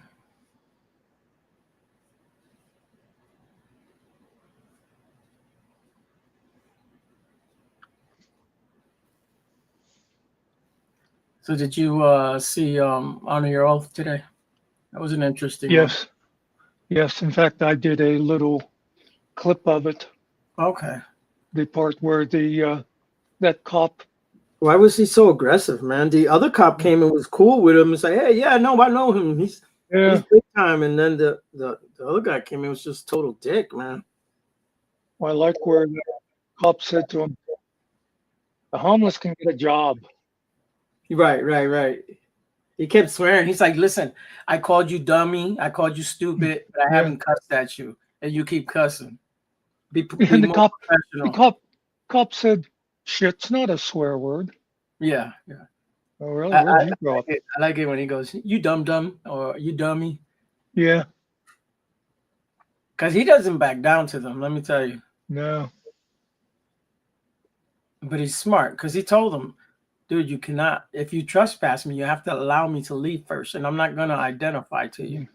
180 days, right? That's what you're saying? Okay. Just making sure. It was 18 months. I thought he said 180 days. No, it was 18 months. I thought, geez, I'm pretty sure. Oh, you're right. My bad. I'm thinking of something else. It was a sentence for 180 days. That's what it was. No. Well, you know what Jeff does is he goes back to his car and he gets on his cell phone and calls the lawyers he works with and says, "Hey, we got another suit." Yep. We're going to make another city change their ordinance. That's right. The cops don't care because they're not paying for it. Yeah. You know, it's taxpayers that pay for it. But Well, he usually doesn't sue for a whole lot, of money. no, it's more for the get the thing changed and to prove a point Yeah. that he can do what he's doing. He's like, well, I'm not panhandling. I'm spreading this message. He showed him the sign. Yeah. He says, but if I want to, I can ask you for money. Oh, you can't ask me. Can I have some money? He said, give me money. I need money. Ready for the other cop. When the other cop walked up, he said, could I have some money? You see, I asked somebody else. Cop was just being a jerk. Bait and switch. Oh, we only watched half of it, Finkel, because it's really long. We're going to watch the other half tomorrow.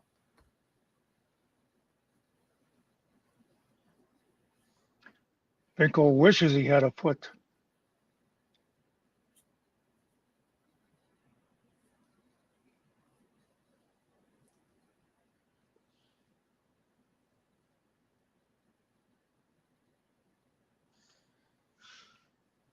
Uh-oh. I don't know. Nicole, she's got some good movies. I don't know which Hey. ones, but She spent a couple of years acting like Tom Cruise wasn't gay. she acted like she was his wife. Yeah, that's right. And she didn't jump on the couch. Tom did. Well, yeah, but that was for, Yeah, for Katie. yeah. That didn't last long either, did it? Yeah. I remember when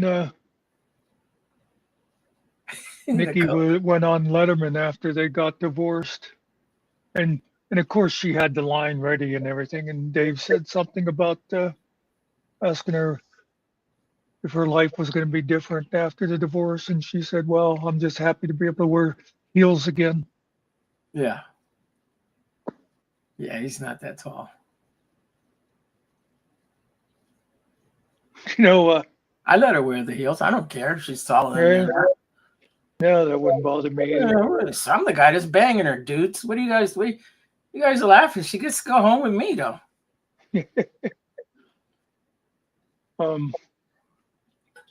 What's the name of the guy she's married to now? The singer? Oh, Keith. Yeah, Urban. Keith Urban. Yeah. I was watching one time. I don't know if he still is, but he was one of the coaches on the Australian Voice. Okay. And somebody sang a song, and it was a song he did, and he said, yeah, I remember we were on the bus one time, and Nick said to me, hey, here's a song that would suit you really good. And I was thinking, oh, Nick must be like his manager or something. Yeah, that was his wife. Then I realized he was talking about Nicole Kidman. And my brain just sort of went, Nicole Kidman on a bus? Yeah. Is she a redhead in real life or no? I don't know. You gonna let him up? I guess so. Here goes the show, folks. What the actual? What is going on with your camera? Or yeah, we got nothing there. All right, something. We got a camera with a cross through it. Yeah. Shit. All right. Something's different. Huh. There you go. Whoa. Cart said she is a natural ginger. Okay, that's what I thought. I do like them. Where's all my avatars and where's? Are you on a different device? I cleaned my cookies, and this is what happens. Yeah. Oh, someone cleaned your cookies. We were just talking about that. Well, there he goes. Remember when we were saying about his backgrounds and stuff that day? You mentioned about that old one that he just had there for Avatar. Yeah. I got a bunch of his avatars. I got them all saved. Finkel the Wrinkle. Finkel the Wrinkle. When he comes back on, play it. I was thinking that when he came. I'm gonna turn If into the you- Hulk. That's the only one if I got you- in here right now. Oh, well, I can,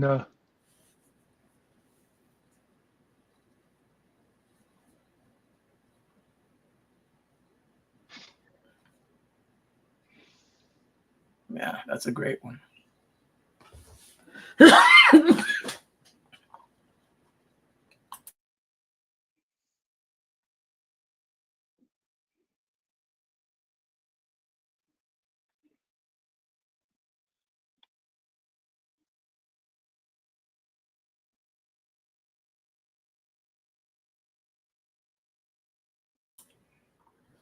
And he's back. Finkel the wrinkled. Yeah. Shush books. All right, I give up. How you guys doing? All right. Oh, I got my avatars back. Okay. There you go. All right. Let's change my name. I got all your avatars. yeah, I've never seen you, I think, actually said David Finkel before. Hey, Wyatt. There we go. How you doing, Wyatt? We're gonna How's find everyone tonight? a cool one. What's going on, what?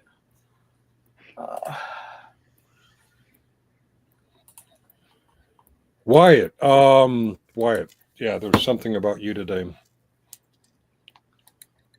All right, continue. All right. Come on, StreamYard, quit messing with me. Oh, Wyatt, I got a strange text today.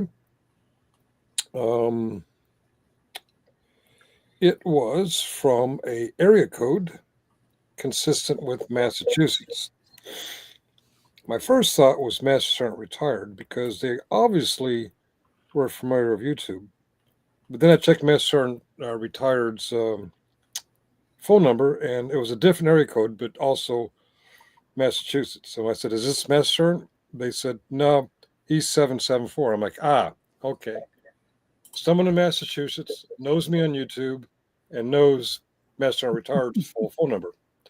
This must be Shiz. What Shiz sent me was what looks like some kind of rap sheet for Wyatt. And she went on to explain that she was contradicting something I said in Wyatt's channel. Hey, Wyatt, I wasn't in your channel today. There's a sock going around with my name and my avatar. It's not me. So whatever trouble I was stirring up, that wasn't me. That be me.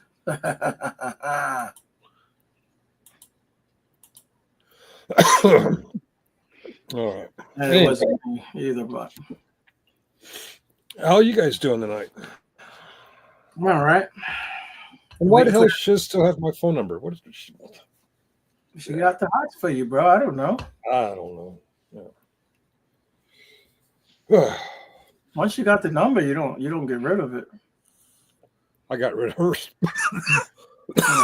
I got your number. I never call you. I've Yeah, never called you. well, my phone number's out there, but no one but you guys and Yeah. other regulars. But Shiz hasn't texted me. Well, shit. Oh, yeah, since that Jerry shit went down. There's two YouTube personalities that want Finkel's ass. Shiz and Todd. Todd wants my ass. Well, I saw a clip the one time where he said something got going balls deep in Finkel's ass, and he seemed to think that it was like an insult to you. It's like, yeah, I don't think you realize what you're even saying about yourself there, Todd.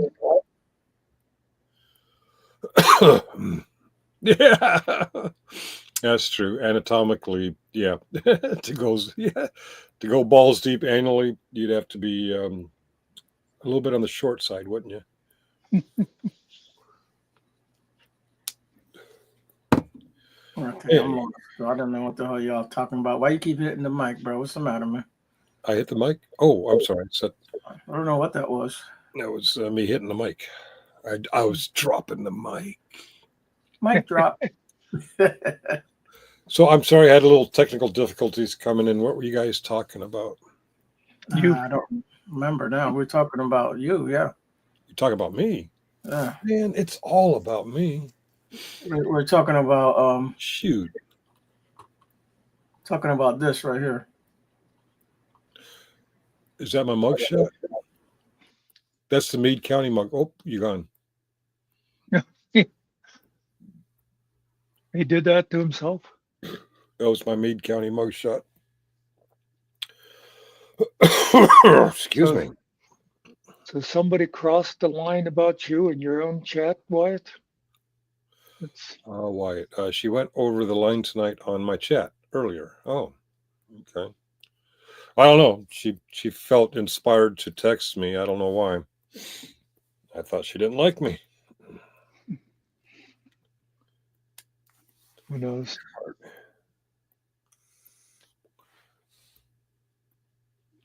She had a wrench. Yeah, I used to be pretty generous with my wrenches too. It didn't work, Muckster. You're right. It doesn't work.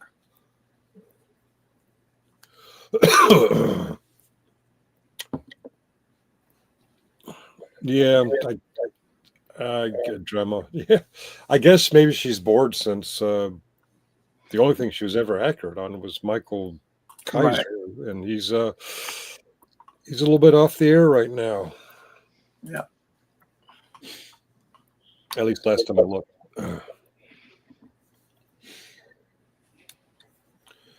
Oh, you guys following politics today?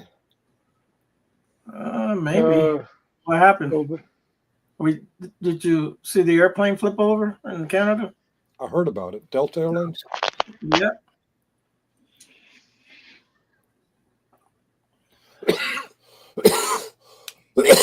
Excuse me. Yeah, I need to go outside and smoke a cigarette, don't I? Yep. All right. Hey, Wyatt, I've done worse. I gave a wrench to Vegas VIPs. Yep. I didn't know it was VIPs, but yeah.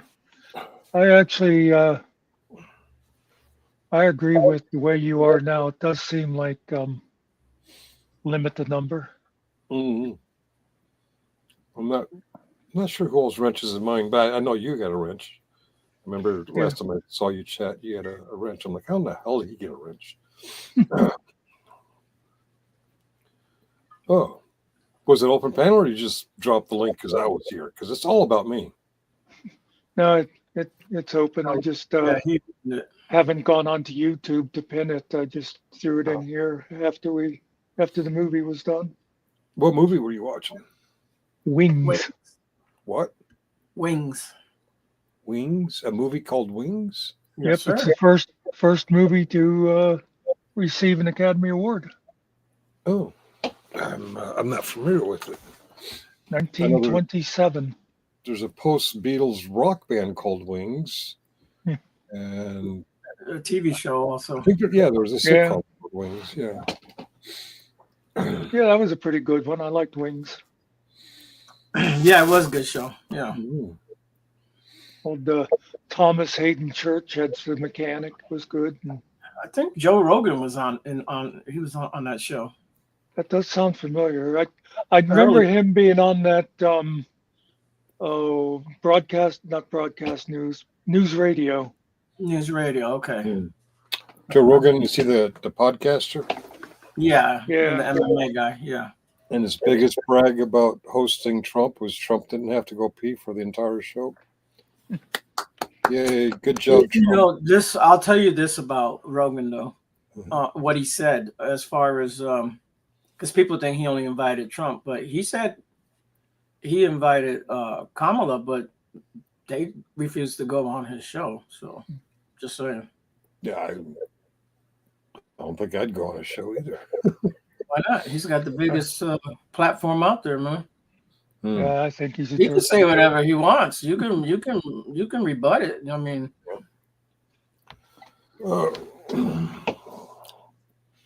Wings was a white person show. Oh, okay. Yes, it was. I don't remember the characters, but yeah, I'll buy it. Yeah. I didn't even send the waiter over with cocktails. Speaking of cocktails, I just came back from a AA meeting, and they announced that one group in the local area is celebrating 80 years, and they said they meant to say potluck, but they said cocktail hour, and we all did a double take. Cocktail hour? Oh, sorry, Freudian slip. Potluck. I always like, I used to be chairman of a local festival we had, and I used to take care of registering the what's the word I want? People that set up booths. But anyway, one lady I knew came in to get a registration for the WCTU, Women's Christian Temperance Union. Hmm. And she said, we're going to be handing out free drinks. Free I drinks. said, you might want to think about just how you're publicizing that. A lot of denominations do openly drink. Well, yeah, but their whole thing is no alcohol. Oh, okay. Okay. Yeah. In fact, I forget if it was her or somebody else didn't even they wouldn't have like beer battered shrimp, or Oh, yeah. even though the alcohol burns out whenever you put it in anything like that. Yeah, I will, without I giving a was second thought. thinking about making a Finkel. Go ahead. Hmm? I'm sorry, I interrupted you. I was thinking about making a Finkel beer. I thought about it, and then I said, nah. It was going to be non-alcoholic, but I'd rather not do that. Alcohol doesn't bother me unless I consume. If I consume, it's my own. Yeah, but I don't want to put your face on something, even though it's going to be, like the zero beer, whatever I don't know what they call them. Well, what you should do, but you could put like zero alcohol, zero Yeah. personality. Yeah. The church that Holly and I attend, they're very big drinkers, and sometimes we have to cut our social engagements at the church short because they break out the wine. We're like, No, we're okay for a while. I'm okay being around people drinking, but yeah, too much. Of course, I know very little about this sort of thing, but I would think if I was an addict and of that type, I would find it easier to be around people drinking than if I had given up smoking and being around people smoking because of the odor and all that. Yeah, it depends on when the process of compulsion leaves the alcoholic. Probably my first year, maybe 2 years, I probably couldn't stand to be around people drinking without being tempted. But after a while, and we learn a new way of living, we're like, okay, you drink. I'm going to sit here and make fun of you when you act silly. Did you ever try? Did you just go to cold turkey? How did you go about your process? All right. I think Muxer was saving this for a special. Oh no! All right, you don't got to say nothing. Yeah, okay. Yeah, I give you the highlights of my story. I grew up in a recovering alcoholic home, and my stepfather used to tell me I thought and acted like an alcoholic. He meant I thought and acted like a teenager, but I didn't know really what an alcoholic was because I never saw him drunk. I was too young to remember my real father drunk.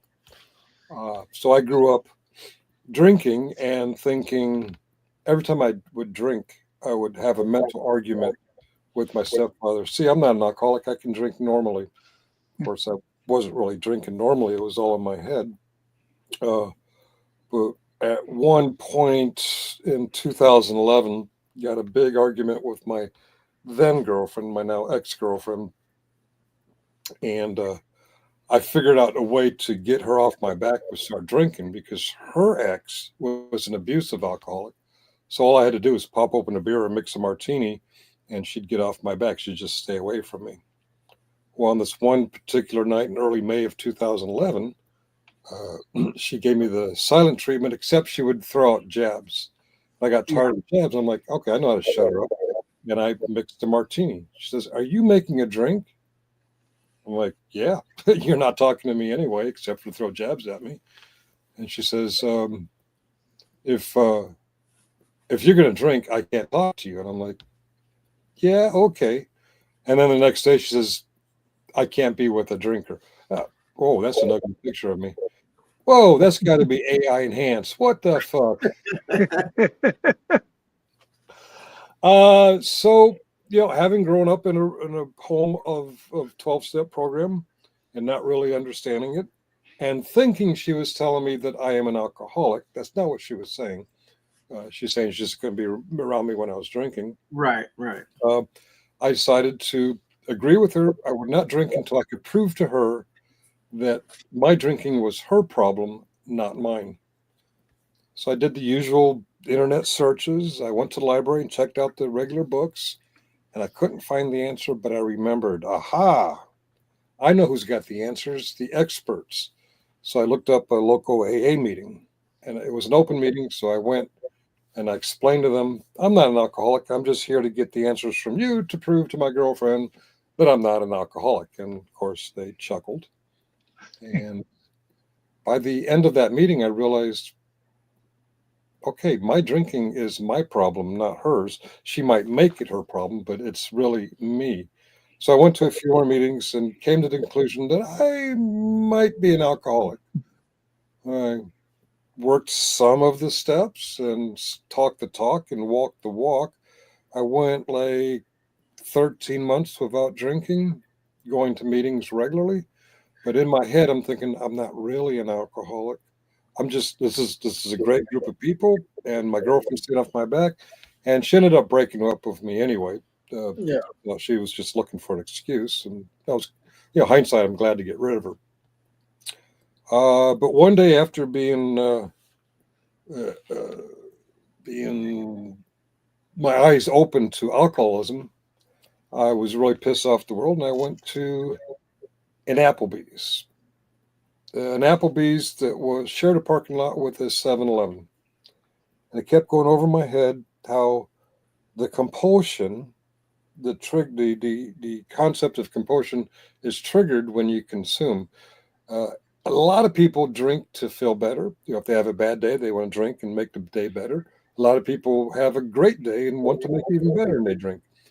That doesn't really make them an alcoholic. What makes people an alcoholic is once you drink a beer, a wine, a shot of whiskey, the compulsion triggers and you want more, and you don't have control over stopping the more. And I'm thinking, that's not me. That's not me at all. So I went to Applebee's and I had a martini. And as I'm getting down to the bottom of the martini, I'm thinking, I'm fine. I can do this.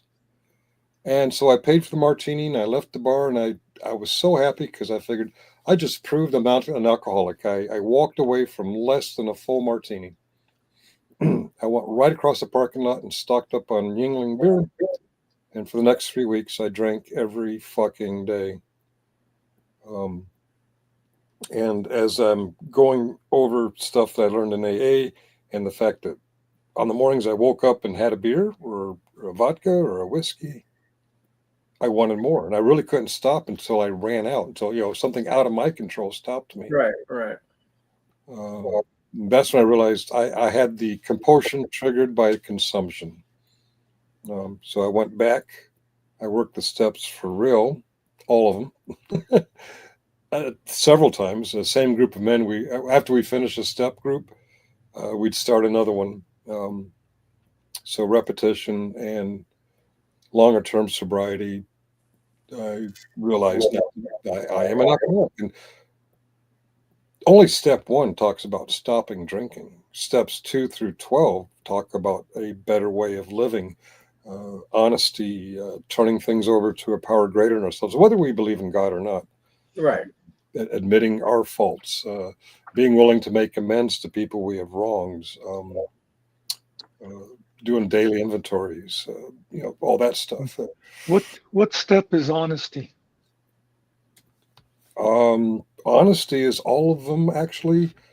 First step of honesty is realizing that you have a problem, admitting that you have a problem. All right, step 2 is more.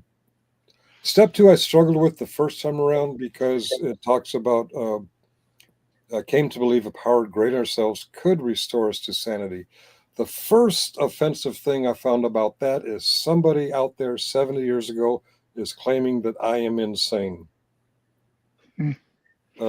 The second part of the second step that I really could not conceive is that anything outside of me could help me. It's either all on me or it's none on me. A higher power, be it a sponsor, a significant other, a parent, a judge, a God, something outside of you can restore you. So I totally skipped over the second step. And third step is being willing to turn it over to a power greater than ourselves. The honesty starts really kicking in with the fourth step when you're doing a person inventory. And then it really kicks in with the fifth step when you're sharing it with a sponsor or a priest or a clergy member, admitting your wrongs. Right. I was thinking if there was an actual step that said to like be honest in all things, it'd be like that would be the step where I'd be like, yeah, I'm out of here. Well, that comes in our big book. Let me see if I can find it real quick. It's How It Works. In fact, we read How It Works in a lot of our meetings. Now, how long has been AA established now? For how many years now? 80, you said? 1930s, I believe, is when Bill W. got together with Dr. Bob and decided to take it more. There was an organization with 6 of these steps, or 6 steps very similar. Previously, before. Yeah. Okay. But So while you're looking in the book, yeah, there's I think this is a good time to play one of your favorite clips. So after 6.5 years, you're still not allowed to have a drink? The problem is, I don't want a drink. I want 10 drinks. Are things that bad? No, Then why? because I'm an alcoholic. I don't understand. I know. It's okay. Hardly anyone does. I love that bit. I actually saw it a couple times before I got sober, and I didn't really get what they were talking about. But after being in the program for a while, I'm like, oh yeah, I get that. And something tells me they had people on the writer's staff that knew about the program enough to get Leo to maybe the actor was an alcoholic. I don't know. I'm trying to remember if he might have been. I might be mixing him up with somebody else. It's quite possible. I know John Larroquette was at least at one time a recovering alcoholic. Yeah. But chapter 5 of our quote big book, it tells us how it works, and it opens up with this: rarely have we seen a person fail who has thoroughly followed our path. Those who do not recover are people who cannot or will not completely give themselves to this simple program, usually men and women who are constitutionally incapable of being honest with themselves. There are such unfortunates. They are not at fault. They seem to have been born that way. They are naturally incapable of grasping and developing a manner of living which demands rigorous honesty. So when a newcomer comes to almost any meeting and they hear that, almost every meeting opens up with this or something like it. They're getting the idea, oh, I got to be honest. And honesty, it doesn't come naturally for us. I'm always ready to lie. I'm always willing to lie. But when I apply my program, I realize I either got to be honest up front or quickly realize that I was dishonest and come clean with it. Because that dishonesty is one of the things that builds the stumbling blocks that loses connection with your fellows and your higher power, and eventually leads you back to, well, if you're like me, your old ways of, I'm going to feel better by drinking. Right. Yeah, Nerdy, I don't know what the deal is with Alaska and the people being drunks. I don't know if it's because they're in the cold, the cold, they can't be out, and there's a lot of alcoholism and drug use.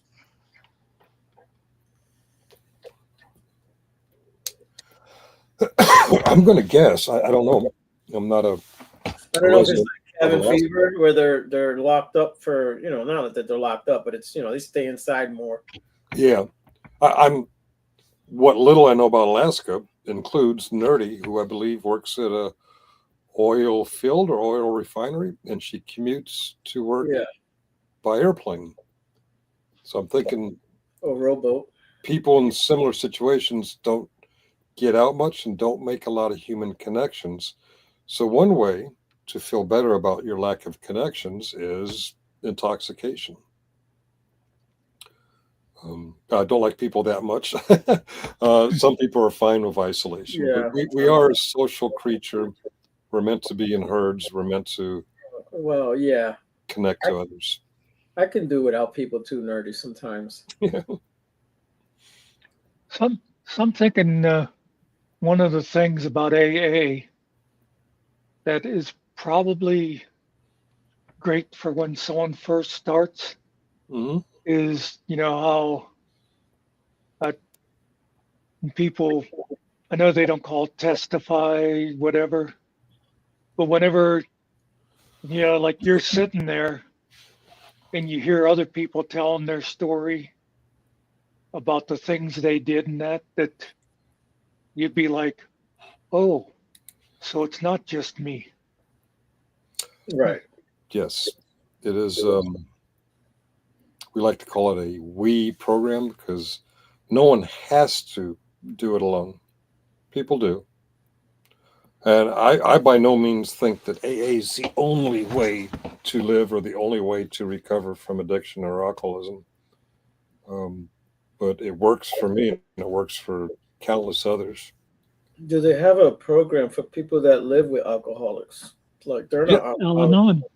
Al-Anon, Alateen, Okay, because adult children of alcoholics.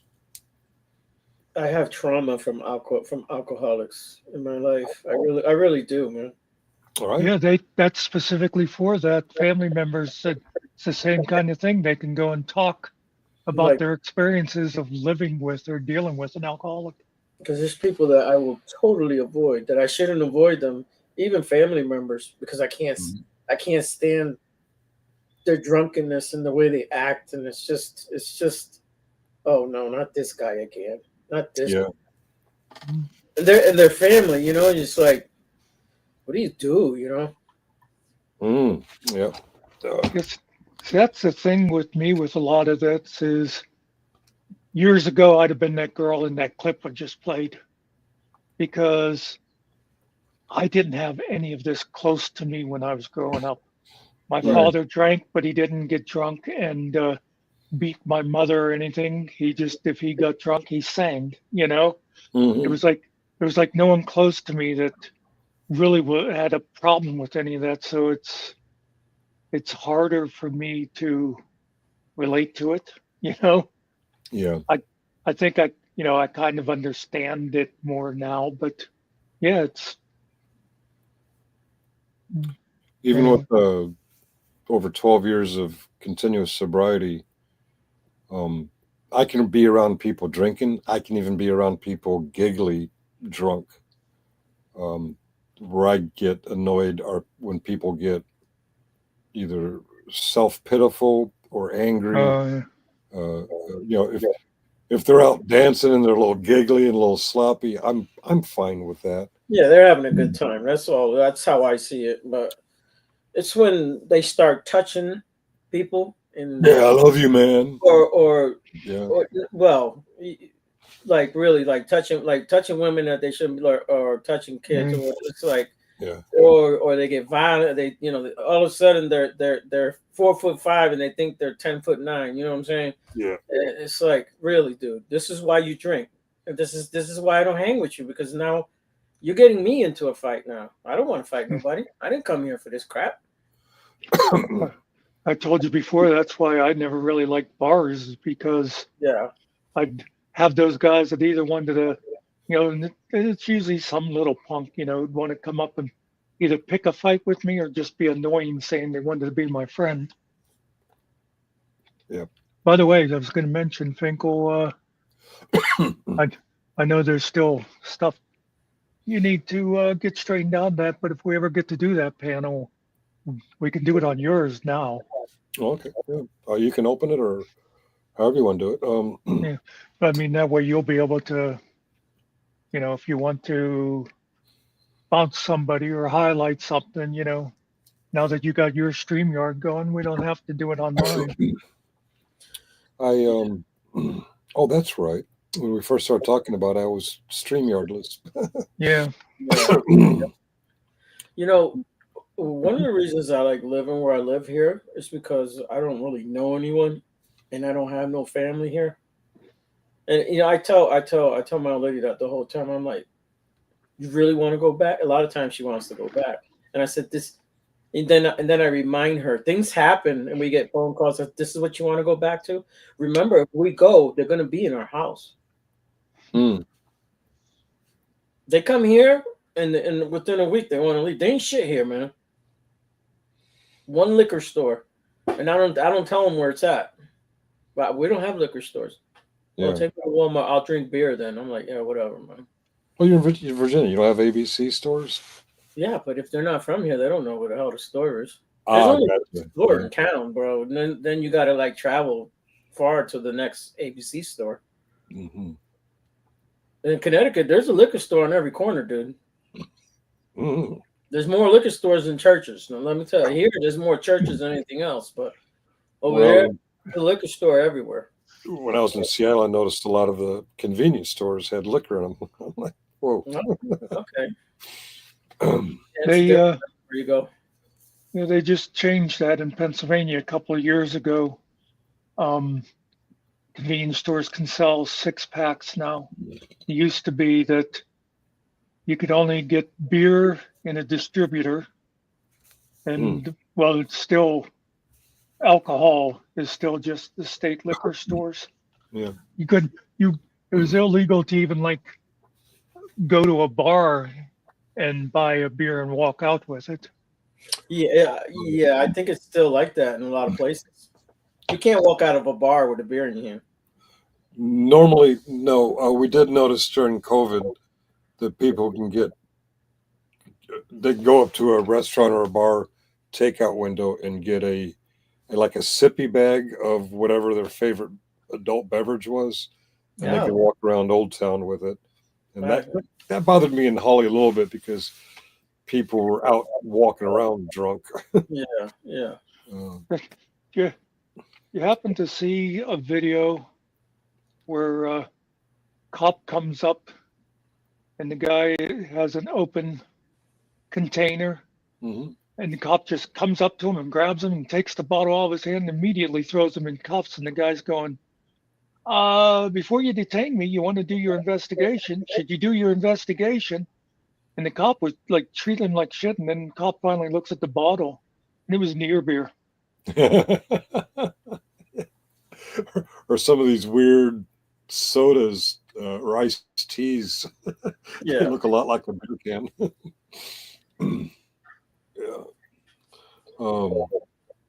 That thing with the carry-out drinks that seemed to have ended with COVID ending. I didn't know they were doing that. I didn't realize they did that. Yeah, I never heard of that. Again, I don't know. I'm in a small town, so yeah, it might be by locality.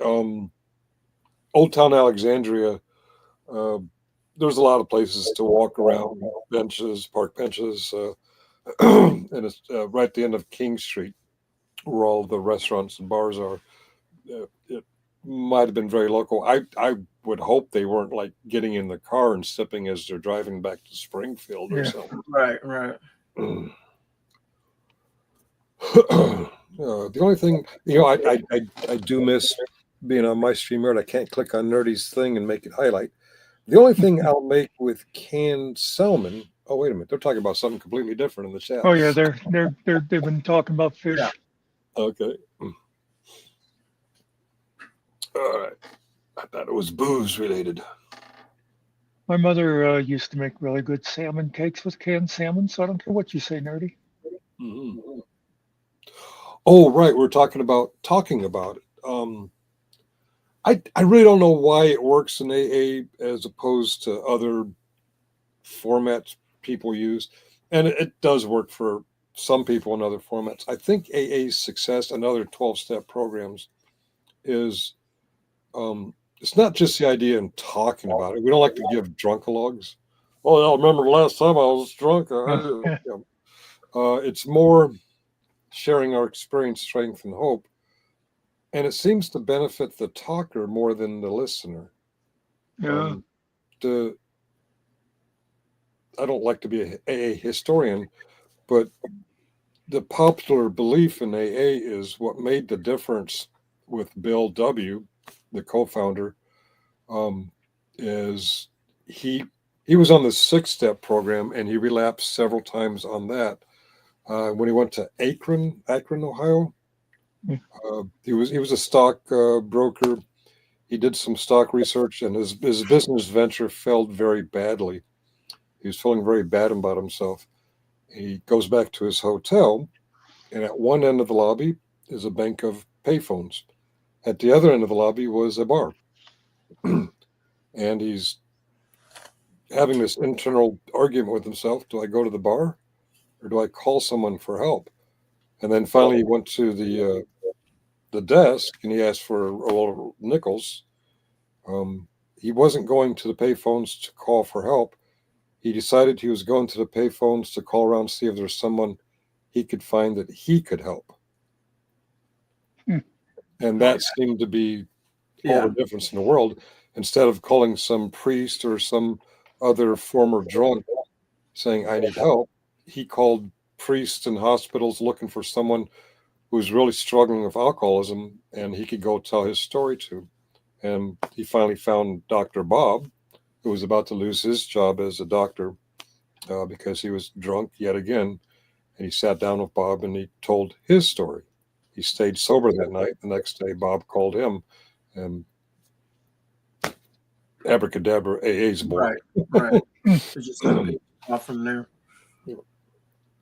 Hey, we might have something. And then just kept working on it. Yeah. It's amazing how those things just happen to come together that way. Huh? Yeah. The right guy at the right time. Had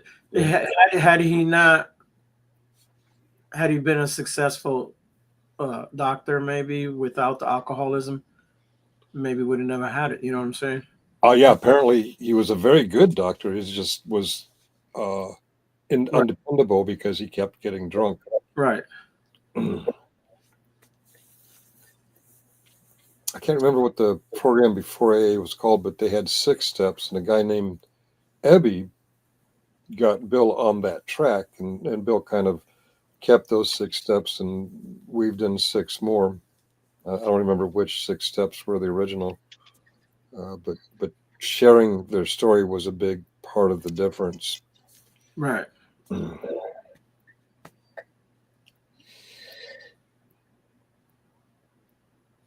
Yeah, I deal with alcoholic all the time. Now he's not an alcoholic. He's always, you're always alcoholic, but he doesn't drink anymore. But no, so he switched, one thing for another. So now, now he's a pothead. But if the man doesn't get his weed, he will go to drinking. Just saying, because he has to do something. I will confess that I traded my alcohol addiction for a different addiction, and my own kids accused me of it, and my had a girlfriend accuse me of it, and a lot of people accused me of it. Your new addiction is going to AA meetings. I was going to 2 meetings a day. It's like I was filling up my entire off work, off sleep time with either AA meetings or AA activities like dances, softball, bowling, anywhere where a bunch of recovered alcoholics gathered. I was just consumed with it. And for a while, I couldn't think of anything else to do. Now my pendulum is swung the other way, and I don't get to enough meetings. Well, that's the next question I was going to ask you. What's the longest you ever been without going where you told yourself, damn, I got to get to a damn meeting? I'd say about 4 or 5 weeks. Okay. It's really hard when I get to a meeting after 4 or 5 weeks and say, this is my first meeting in 4 or 5 weeks. Everyone kind of gasps.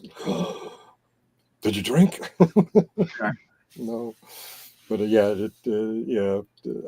I need to up my frequency. I don't think I needed 2 meetings a day and every goddamn bowling, softball, dance.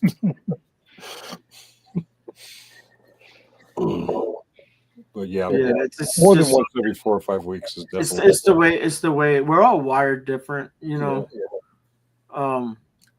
And you probably have a certain type of just way of being, and you know, that addictive Personality. Yeah, that's what it is. Yeah.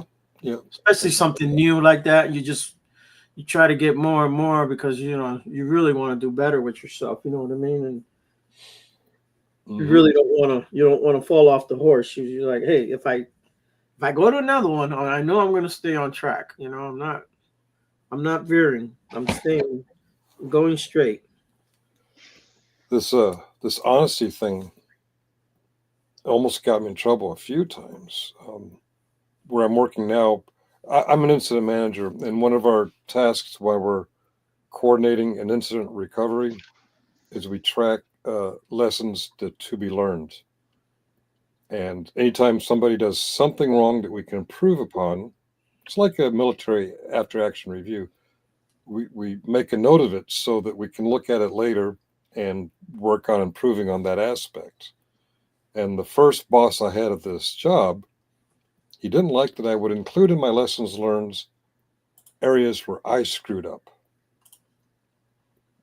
He says, that makes the team look bad. I'm like, well, no, the way I live, it shows that we are looking to improve even ourselves. We're not just pointing fingers at everyone else who screwed up. If we screw up, we should make a note of it and work on it to improve it. And he really didn't like that. So I was kind of slow tracked for a while until he left. Every boss I've had since he left loves it. It's funny you say that, because if you do a Kaizen, you know, that's the Japanese way of them continuous improvement. Mm-hmm. Well, that would be one of the things. What did we do wrong? How can we make this better? Yeah. Right. And when I did, you know, I did those. We all work different, right? You're left-handed, I'm right-handed. Mm-hmm. We're just gonna do things different because we're completely left, and we think a little different.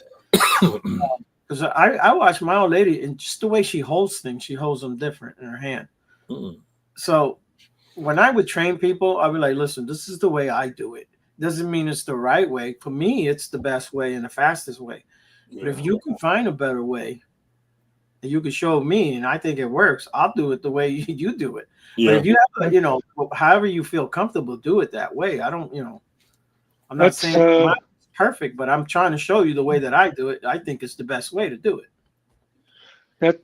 That was always basically my management theory. By the way, Finkel, there's a private message for you over there. But yeah, I saw that. Thank you. Okay. But that was always like my management style is like, look, what you need is, you know, whatever it be, you'd be like, you know, you have to have this crate moved from that side of the room to the other side of the room. I don't care how the hell it gets there. You know, right. I do it this way. But if you finish the job a different way, that's all that matters. That's right. Some people like writing with pens, others like writing with pencils. I don't give a shit. As long as I can read it, what do I care? I've seen people like that where it's like, no. You have to pick it up with your left hand and turn that with your right. It's like, you know, it doesn't matter.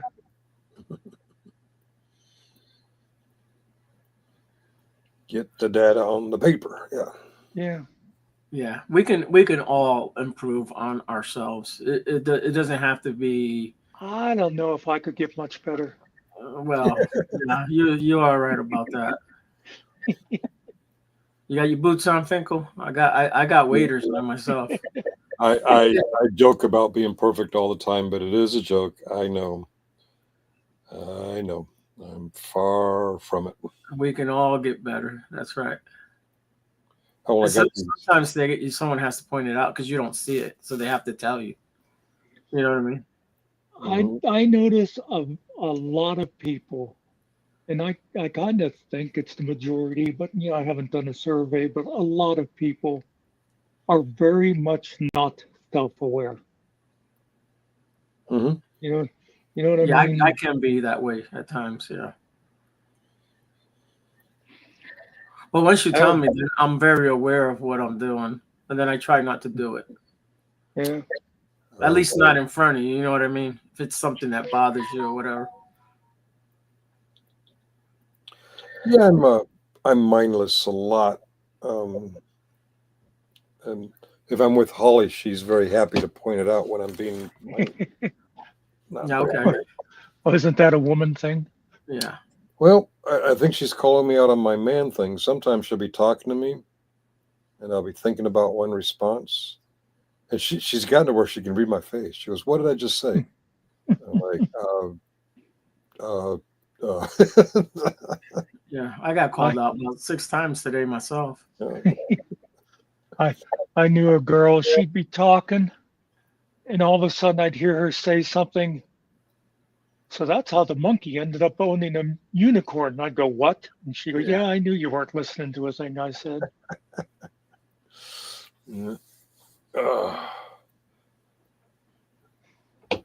I'm a bit of a greater Nazi, but too many are, and I'm a bigger contrarian, so I let it go. Plus, I suck at grammar and spelling. Oh, okay. Yeah, I think he meant to say grammar, Nazi instead of greater. He must have got a correction there. Yeah, there. Yeah. Don't even look at my grammar. My grammar's horrible. I used to use an avatar on Facebook. Mm-hmm. Trying to think. I think it didn't say grammar Nazi. It said grammar police to serve and correct. Serve and correct. I like it. No soup for you. Write it right or no soup for you. Mm-hmm. I got to tell you, I do get annoyed with a lot of grammar that I see. Like, a big one. This is a big one you see a lot, like on YouTube and other things, is when people say things like, I'm trying to make a sentence with it now. It's like, oh, I see you're going to do a panel, and it's YOUR instead of the, that one drives me nuts. And accept and accept. Acceptance, yeah. Yeah, but I heard one yesterday. Either way, nerdy. You can say it either way you want. Demasculate. I think you mean emasculate. Oh. Yeah. Oh, I wish I could remember. Wish I could remember the word that Chris used when I was watching that yesterday. Like, put an extra L into a word that there's like, it's a word. Well, it'd be like emasculate. And it'd be like emasculate or something. It was like, just something. But anyway, he does that a lot. Hello, Logan. What's up, Logan? Yeah, I got a guy. He's like, "Hey, I need you to look at my my Android." I'm like, "Your Android? You mean your Android device?" Yeah, my Android. That's what he says all the time. Oh.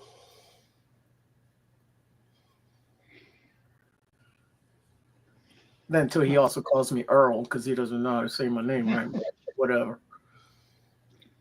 Mostly, what bothers me the most about when people use words wrong, or is when they think they are sounding intelligent.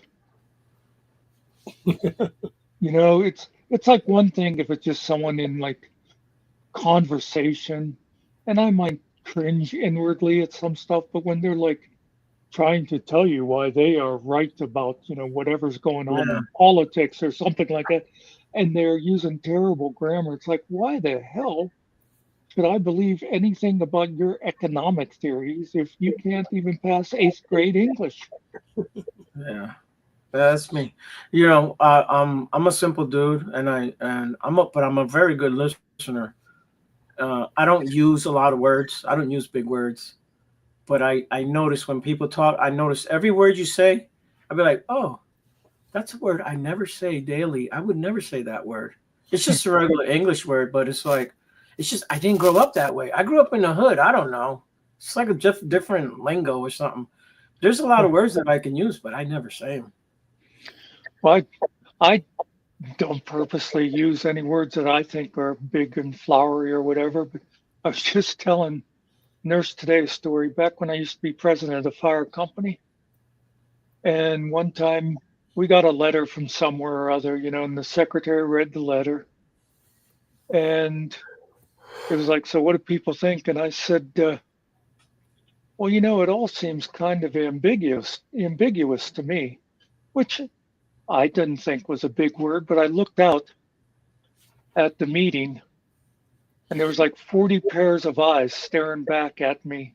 Yeah. And I could tell not a person in the room had any idea what ambiguous meant. Yeah, I don't use that word. And I said, I can't really tell what it is they want from us, and then it was like, oh, okay. But yeah. First time I heard that word was on Saturday Night Live with the ambiguously gay duo. Yeah. That's right. Yeah. Now, this I'll say, I write a lot of songs with the AI, and when I see words in there that I don't understand, I'll look them up just to make sure that AI is not telling me some bullshit. So, it goes with saying what you want. Yeah. Can I make a uncharacteristically actual compliment? One thing I like about Finkel. There's something.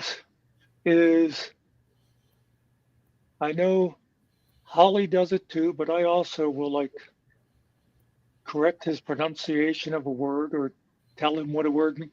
And it doesn't bother him at all. He is glad to learn something new about it, Oh. He does say funny words every now and then. Holly beat it out of me before I met you. I was used to it by the time I met you. A GED should know better than to argue with a bachelor's degree about meanings and spellings of words. And she's got a nice big bachelor's degree on her wall. I don't even know where my GED is. Well, something you have proven though, and I'm sure 93% of the credit goes to Holly, is a hell of a lot more about a lot of like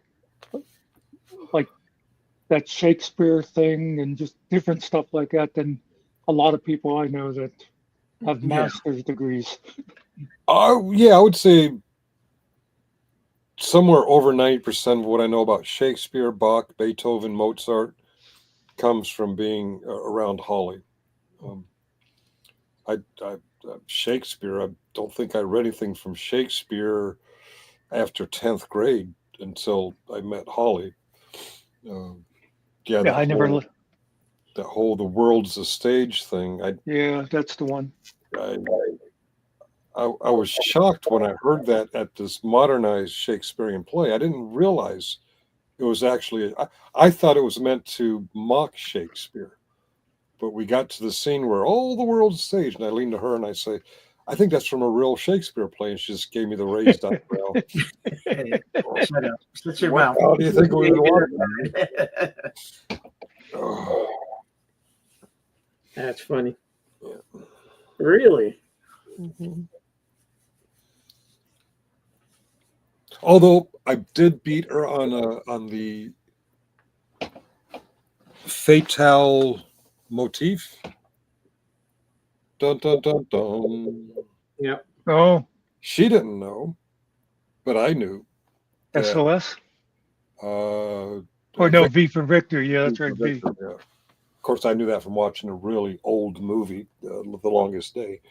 Yeah, me too. That's how I knew it, because of that planes going over blinking. Yeah. Oh, I thought that was the Alien show. Well, Yeah. it's because it's Fatal, Fatal. I don't know what language, but That's it's. I think it's French. Latin.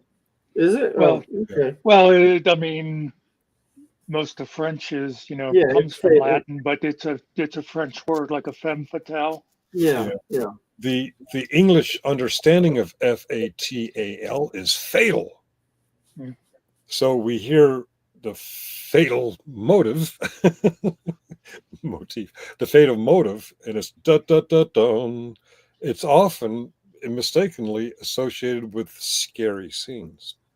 Mm. But like we pointed out just a moment ago, it's in World War II, it was V for victory. It was a positive thing, and I think Beethoven meant it as a positive thing.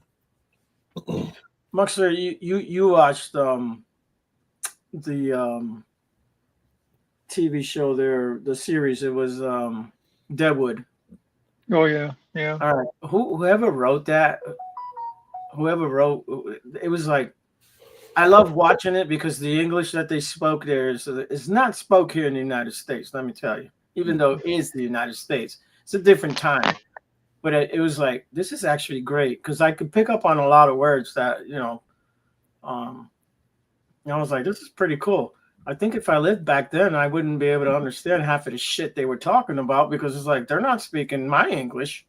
Well, that's one of the misconceptions we have from most cowboy movies and stuff. Because I can remember reading stuff about it.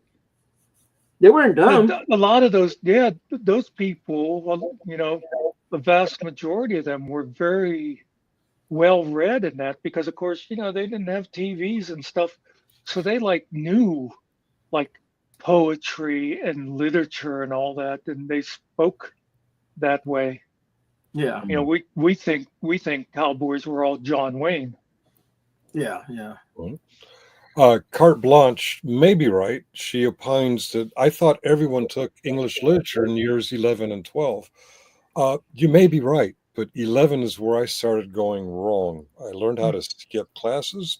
I learned how to drop out. If there was Shakespearean literature in 11th and 12th grade, I never got around to it. I was too busy skipping classes and chasing girls and doing things that 11th graders should not be doing. And then I joined the National Guard. We had Shakespeare in 10th. 11th and 12th for me was mostly writing. Is Timothy Olyphant, whatever his name is, that the guy from? Yeah, he played the sheriff or marshal, whichever it was. Oh, what's the British guy's name? The bad one, the guy who owned the bar. Oh, Swearingen. Yeah, he's a good remember. actor. Yeah, I can't remember his real name, but yeah, he's one of those guys. If I heard the name, I'd know who you're talking about. Yeah, he was a good character. A lot of good characters in there. Yeah, and they. I mean, obviously it wasn't a documentary, but they tried to put a lot of the historical facts in there. Yeah, right. I think they ruined the show towards the end myself, but yeah, I seem to remember. I thought it kind of. Yeah, I didn't like it towards the end. Ian, that's him. Ian, yes. Ian McShane. Is that it? Yeah. Yeah, he's a very good actor. Do you guys want to hear some more of my brilliance, my massive intelligence? My mindfulness. Yeah. It was last night. Yeah, it was last night. We're about an hour and a half into the 50th anniversary celebration of Saturday Night Live. Oh, yeah, I haven't watched that yet. I saw a couple of clips, but keep going. What they were calling it last night on Sunday night was SNL 50. Right. It dawned on me about halfway through the show, it's not Saturday night. And Holly said, well, it's Sunday, S. I'm like, all right, you got me. You guys watch it? No, I'm going to. Jack Nicholson did an appearance, or he's Yeah, one of Oh yeah, I saw Yeah. audience shots. There was like a lot of yeah. big. Jack was probably about the biggest, but there was like Kevin Costner was out there, and I forget who else. There were some Mhm. big names. Anybody who was alive and not in jail, they did their best to at least give them a couple seconds on camera. Sometimes they were just audience members and they zoom in on them. But yeah, Jack Nicholson was there. He introduced, from the audience, he introduced Adam Sandler, who still Okay, seems yeah, really I crappy. saw that clip. I'm glad Adam pursued comedy, not music. But they opened with Paul Simon and they ended it with Paul McCartney. Oh, What a great way to start and end a show. And Muxter, I told Holly the story about John and Paul. You told me about they're at the Dakota getting high, oh yeah. and they decided they're going to go down there, and they just kept getting high. I was hoping Paul would share that story, but he didn't. He just sang. That would have been such a great moment if they'd have gone walking in there. You know, that would. Yeah. I felt bad. He didn't get much camera time, but in the audience, you got a glimpse of him, was Ringo Starr. Oh, Anybody who knows anything about the Beatles, Ringo Starr was the drummer for the Beatles. Yeah. Paul's closing song was Golden Slumbers, the whole medley there Yeah. around Golden Slumbers. And in the middle of that medley is a wonderful, wonderful drum solo. And I felt really bad that it was Paul's current band drummer doing the drum, the solo. I'm thinking, I wish they'd focus it on Ringo Starr because he was the original drummer in that. yeah. You These- think they'd let him sit in on that? Yeah, sit in or at least show his face while someone else is doing his drum bit. Yeah. Oh, and GMK, I did see on YouTube that they did that John Belushi thing. I always loved that skit back when Belushi did that. Of course, Right. the idea of it at the time was Belushi was the last one alive. And Most of the members' graves that he was on is still alive, and he's not. That was kind of spooky and ironic. Yeah, that would have been awesome if Ringo could play it, or at least, yeah. be shown on camera while it was being played. But then again, maybe they put a camera on him and he had a ugly face going, "Who's this clown playing that?" And so they didn't show him. Mm, By the No, way, wait. what was okay. what was the name of the drummer before Ringo Starr? Uh-oh. I'm going to guess. I know I'm probably wrong. Is it Pete Best? Well, Pete Best was original, but in between Pete Best and Ringo was Richard Starkey. Oh, that's a trick question. For anybody who Yeah, doesn't know, Richard Starsky is Ringo Starr's real name. But you're right, Pete Best was the original one. Okay. I think, if I remember correctly, I think I don't think, they always say people say they dumped him, but I think he's the one who thought he could go on to greener pastures. And there was this Ringo guy around. They decided to try him out. And I forget, I can remember seeing like Paul talking about it. It's like he sat in and whatever song they were doing is like a real difficult drum thing. And Ringo's just back there doing it. And him and John just like looked at each other and went, "Yeah, I think we found our drummer." Yeah. Oh, yeah. Yeah, Ringo Starr is very well known for doing what a drummer's supposed to do, is keep time. He was a very good time. Nerdy's leaving us. See you, Oh, Nerdy. no, she's not leaving us. She's just changing our format. Okay, Yeah. we're big. Yeah. So give us all Viagra's. Yeah, I've seen a lot of things of professional musicians saying that Ringo was really like people don't give him the credit he deserves, that he was sort of like deceptively good. Yeah. Well, if you go check his out, the Ringo All Stars, Yeah. like he brings in different artists from different groups. Oh yeah. I mean, he hosts a whole bunch of different people, dude. They put on some good shows, man. Because I'll watch on YouTube, and I'll catch different ones at different times, and I'm like, oh, I didn't know he was with Ringo. When you say Mendelssohn GMK, you talk about the composer, or are you talking about a more modern musician? But yeah, the composer was great. Not as great as Beethoven, but he was up there.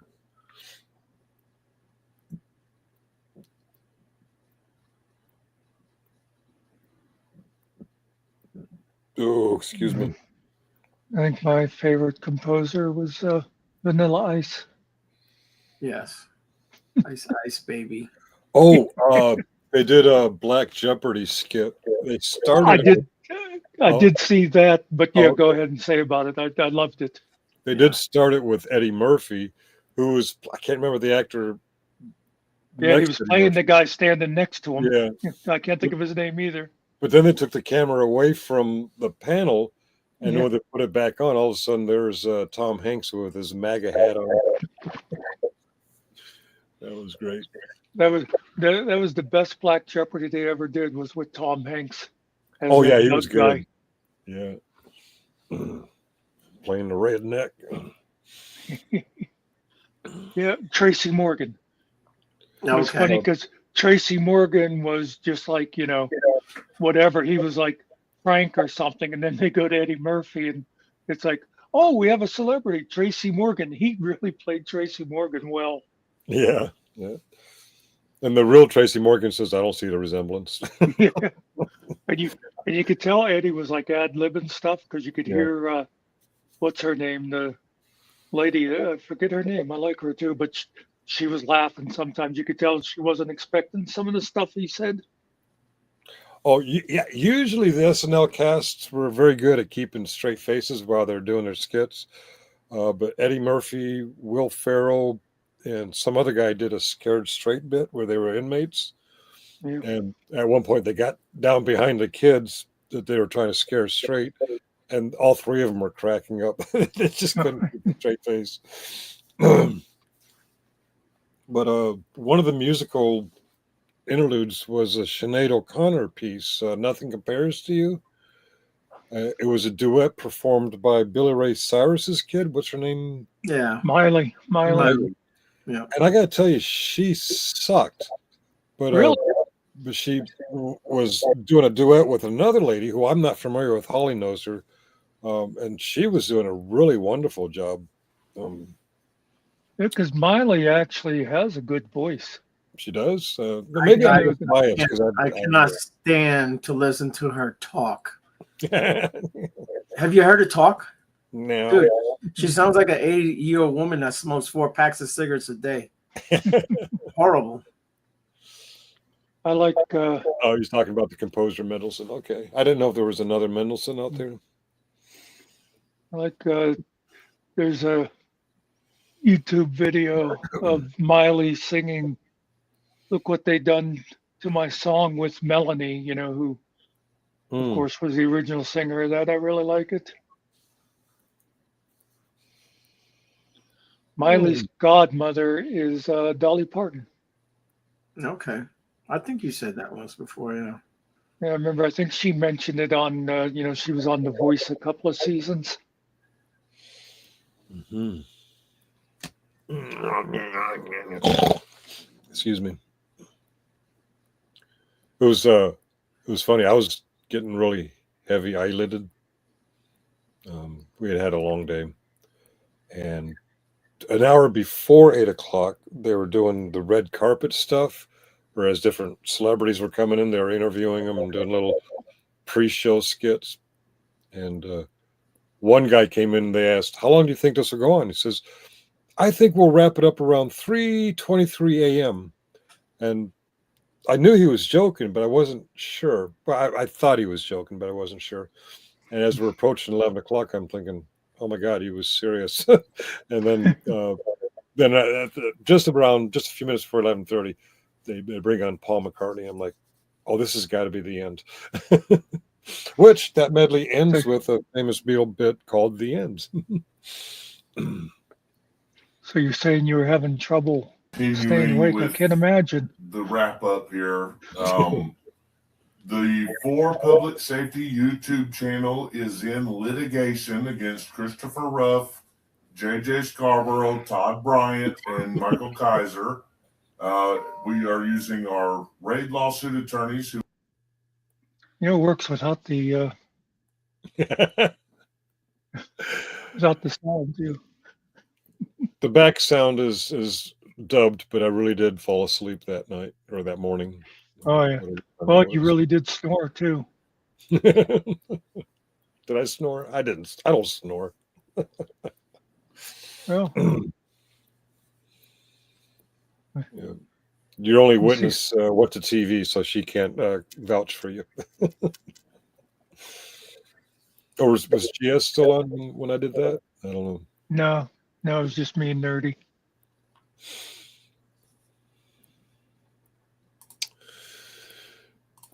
Yeah, it was a good show, though. It was a good show. Long, but good.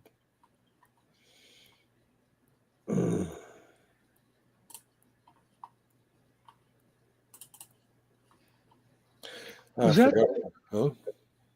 was that here or was that over at yours What? that night? That would have been at yours, yeah, because that's when you were at the hotel. Yeah. I was like, I think I'll go live, and I'm like, I texted you, and then as I'm bringing it up, I'm thinking, oh, I got to add the old folks, and I never did get around to killing time. I threw you and Ariel on real quick. And I guess you figured it out because you brought yourself up. Yeah, and I added Kellen. Yeah. Okay. Cool. Hey, Finkel, how you like my wiener? I'd like your wiener. Clip it. Gee, Ariel, I like your wiener. Oh boy, yeah, that's gonna be held against me. Not the wiener. Okay, this is all coming out wrong. All right.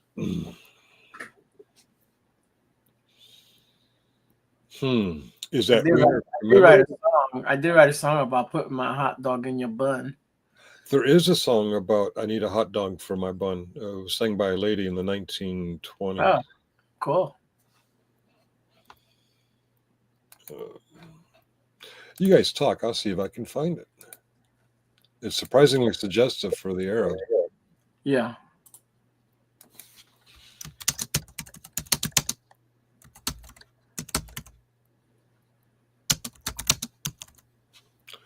Or maybe it's rolled.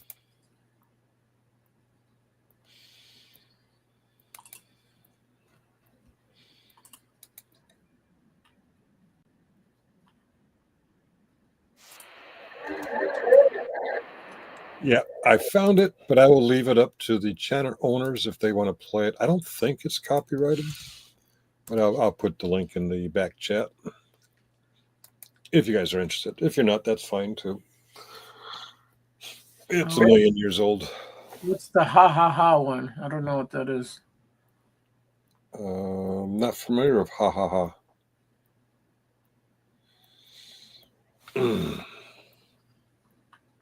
Okay, carte blanche, shucks.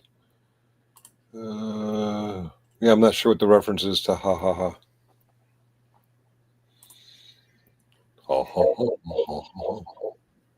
Oh, Finkel doing. Oh, Finkel doing opera.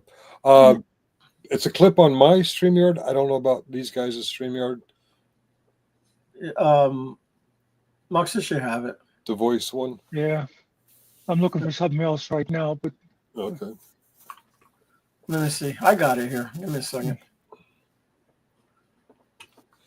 I couldn't find it. Looking quick, I was going to get the original of you sleeping just so you could see you actually did snore. I do believe it's yeah. I found the right. Stream. It was just trying to find the spot. Mm. Oh, I see. You want to find the clip. Yeah, I was just trying to find the right minute where you dropped off, and It would Nerdy was like, "We lost them."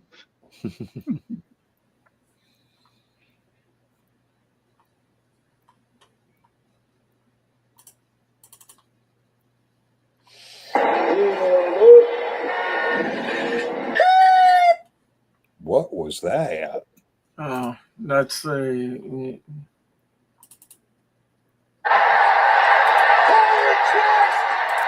I'm trying to find those damn videos. I don't got them. I don't got them named. They're just. Mm. Damn you, my spanner is gone.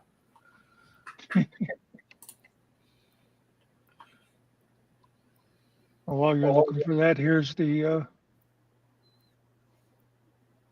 hot dog. Oh, yeah.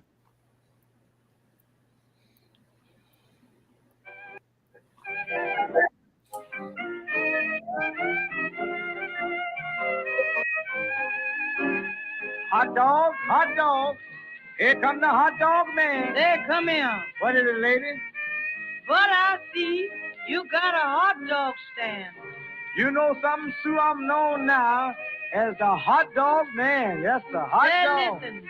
Well, I want a dog without bread, you see. Wow, what's the matter? Because I carry my bread with me. Now, Sue, you peculiar, and that's the natural fact. Yes, and if I like your dogs, why, I'll come back. I know you will. How much is it? I'm here to pay. Satisfy me. Listen while I say. What did you got to say? I want a hot dog for my roll. Well, here it is, here it is. I want it hot, I don't want it cold. My dog's never cold. Give me a big one, that's what I say. I want it so it will fit my bread. Now here's a hot dog for your roll. Now is it young, I don't want it cold. My dog never cold. I sure will be disgusted if this dog game full of mustard don't want no excuse. It must have lots of juice. I want a hot dog for my roll. Come and let me straighten you out. Now here's a dog that's long and lean. That ain't the kind of dog I mean. Now here's a dog, Sue, that's short and fat, but show me something different from that. Now here's my roll. Where's your roll? Now where's your dog? Sister, that roll you got will hold a half a hog. Yes, sir. Hey, listen, butter, can you fit it? Why, sure I can. Why, boy? Why, Sue, I'm known now as the champion hot dog man. Now here's a hot dog for your roll. It must be hot, I don't want it cold. My dog's never cold. Give me a big one, that's what I say. I want it so it will fit my bread. Now here's a hot dog for your roll. Now is it young, I don't want it old. You know my dog's never old. I sure will be disgusted if this dog game full of mustard don't want no excuse. It must have lots of juice.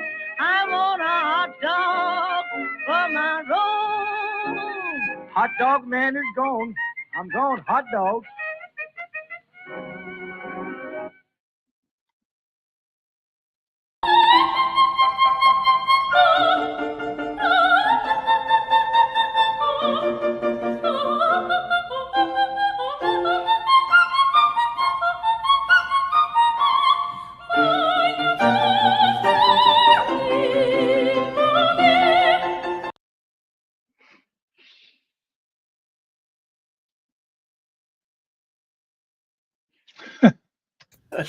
That one is scandalous. I just I noticed that look on your face as it ends there. That kind of. It looks like I'm up to something. You're up to no good, bro. I'm telling you. Trying to give someone a hot dog for the role. I don't know. I think so. I think you already gave him the hot dog. You're just happy that you gave it to him. Yeah. Somebody should redo that hot dog song. Think it would be allowed today? I don't know. Of course, they do have worse songs nowadays. Yeah, they get worse. That was decades before My Dingling, My Dingling. I want you to play with my dingling. It's like Tutti Frutti was actually a nasty song, and they made him change all the words. I forget what he was saying, but yeah. Something about the booty.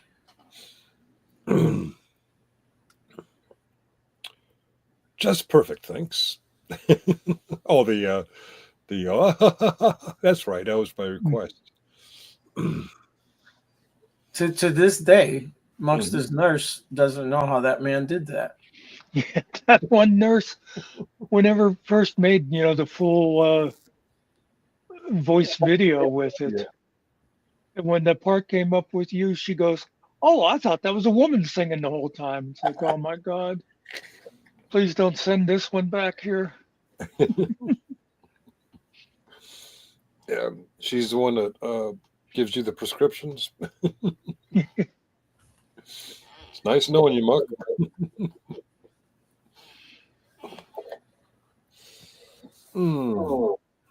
That's the kind of thing you'd think you wouldn't even have to know the people involved to look at that and know that it was faked, Yeah. Yeah. Oh, well. And the thing that gets me too, it's like it was somebody, I don't know, she was probably like 40 or something. Mm-hmm. And so I'm thinking, okay, if I know about how you can fake stuff like this, you don't have an excuse. Because you're a lot younger than me. Right. You're a third my age. Try to remember, we are in a country that elected Trump twice now. Yeah. Yep. And now so many of those people that voted for him are going, wait a minute. I didn't know he was going to come after my welfare, or I didn't know I thought he was just going to bring down the price of eggs. That's not working out, is it? The eggs aren't going down. No. I mean, I can't blame Trump for them not going down, but they certainly are not going down. No, but I just, again, like I said the other night, first time I ever felt I was smarter than a president, because it's like he has no grasp on how economics works. Or government, for that matter. And I was going to say, definitely never understood government. He's got people for that. Oh, yeah. Yeah, but the smart ones all leave.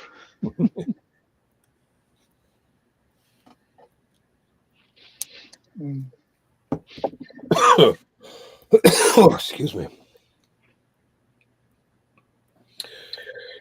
I missed an opportunity today.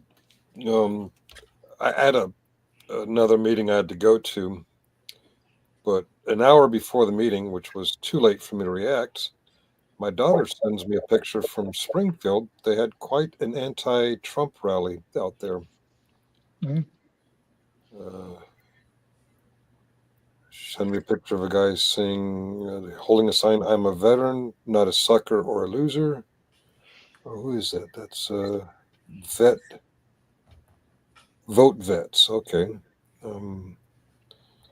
And resist Trump and Project 2025. And I think I know where this neighborhood is, but it was too late for me to get there before my other meeting. Excuse me. One thing I can say about Project 2025, they were always going to roll it out, whether it's the Democrats or the Republicans. They both have an agenda. I'm I just don't saying. believe you when you say stuff like that. The Well, okay. Democrats would not be doing a lot of that same They really have their crazy listen, stuff. they had their own project 2025. Yes, they do. They're gonna roll it out. Either way. I'm sure they had plans for if Kamala won, but it wasn't anything like unitary executive. It wasn't anything like downsizing the federal workforce. Oh, it's gonna be there. It's different than Trump's, but they have their own. Don't think they didn't. Yeah, everyone has. It's also not Trump's project 2025. It just he gets tied into it because it's the Republican Party. But it didn't matter whether it was Trump or let's say they had a different candidate that wasn't Trump, that was Republican. They would have won. They still would have rolled the damn thing out. No, Cart. I think the Springfield where the cats and dogs were allegedly being eaten was either Springfield, Illinois, or Springfield, Ohio. Ohio, I believe it's Ohio. Yeah, Ohio. Yeah. And may I say, a lot of great songs came out of that one. Yeah. I was actually looking for that because yeah, that's a good one, man. I want a meme of Forrest Gump, and it's captioned, and all of a sudden, just like that, they stopped eating cats and dogs.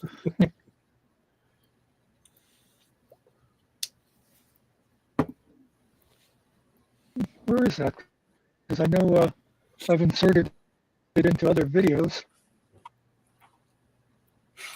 Oh.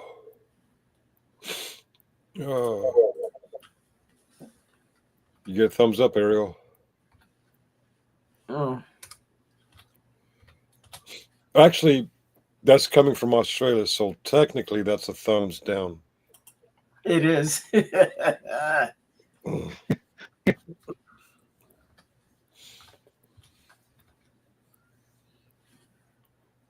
You find it? No, I can't figure out because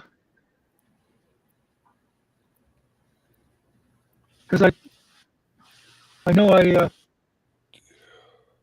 had the edited thing where he's just saying that. I don't know what happened. Oh.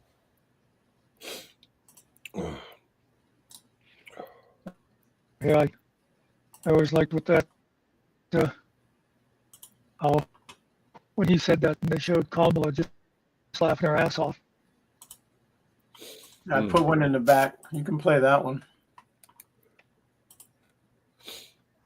Is that a cat and dog video? Yeah, it's a little video.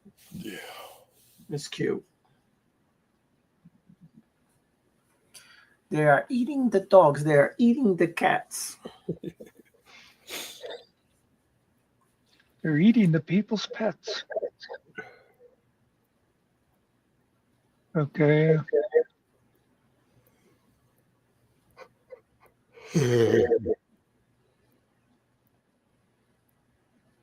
Oh, it's almost midnight. Oh, I think you might have showed this to me one time.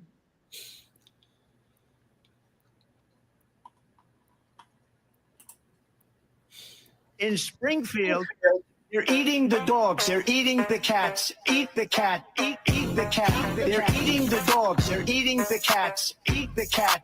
Eat the cat. They're eating the cats. They're eating the dogs. Eat the cat.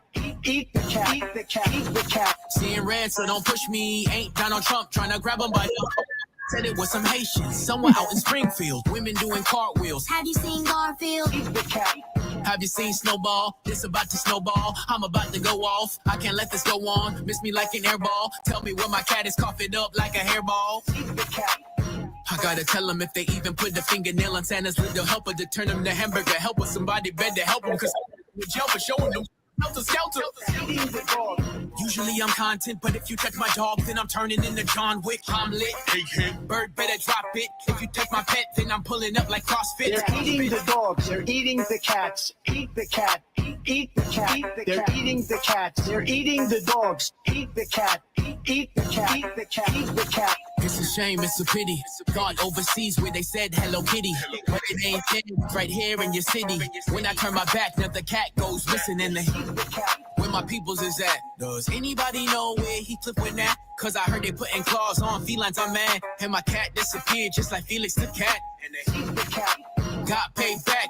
Thought she was a goner, but the cat came back. If you ain't a pussy cat, say drop that cat. Drop that cat. That cat. Eat the cat. Got paid back. Thought she was a goner. Ah, I hit the wrong button. That's all right. Can you imagine on a big screen TV where this channel got moved to by a cat owner, the cat seeing that? Nerdy, are your cats traumatized? Cat videos are great. Okay. They're like number one videos on YouTube. People love the cat. Like my son's fiance, I send her cat videos all the time. She has 2 cats herself.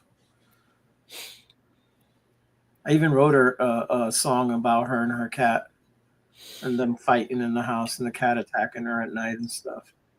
Does she have children? Yes. Oh, so she's not a childless cat lady. No, no. This is my son's fiance. Oh, okay. All right. Yeah. Because there was something during the last campaign about childless cat ladies. I can't remember what it was. Oh, no. Well, she may end up being a childless cat lady later on in life, but I don't know. No husband, no kids, just the cats. Yeah. She's allergic to cats, but whatever, man. She has 2 cats. I got called a dink today, but I don't think I'm a dink because a dink is double income, no kids. I have kids and I have 1 income. Were you called that by Jimmy Durante? No, by Shiz Happens. No. You should have said, "I'm not a dink. I'm a drunk." Let her figure it out. We go back to it and see. Remember when I think they were still the F3 guys at the time got all excited when I used that free beer spacer on that video I did? Oh, yeah. Oh, he's going to be triggering Finkel. It's like, oh my. It doesn't work that way. Well, not for me. When she sent me this picture of a spreadsheet, I didn't know who it was. I said, "Who is this?" She says, "Ouch, Finks." I said, "Oh, I see the picture is about a YouTuber named Wyatt. Who is sending this?" She says, "Cash App me harder, bruh." And I thought that was supposed to be him. So I said, "Flow State," guessing, because I don't know Flow State's number. And she says, "You know it's me. You're just being a dink." And I was trying to remember what the dink acronym was. It's double income, no kids. But I didn't get that way. I looked at the area code. I'm like, I only know 2 people in Massachusetts on YouTube. Top. And she says, "I wish I was as tall and badass as MSG." And I said, "Must be Shiz." You know what I like is I've had people say things like that to me before. It's like, "Oh, you know who I am," or "Oh, you know who what," and it's like, no, apparently I'm more important in your life than you are in mine because I have no fucking idea who you are. Okay, Cart, we'll see you. See you, Cart. Thanks for coming in. While we were doing the text change, I did a quick Google search, area code 5, her area code, and it said Massachusetts. And I'm like, Top? And she said, "No, I wish it was Top, or wish I was Top," or something like that. And I'm like, wait a minute. Okay, the only other person I know in Massachusetts, I know they're Massachusetts. Yeah.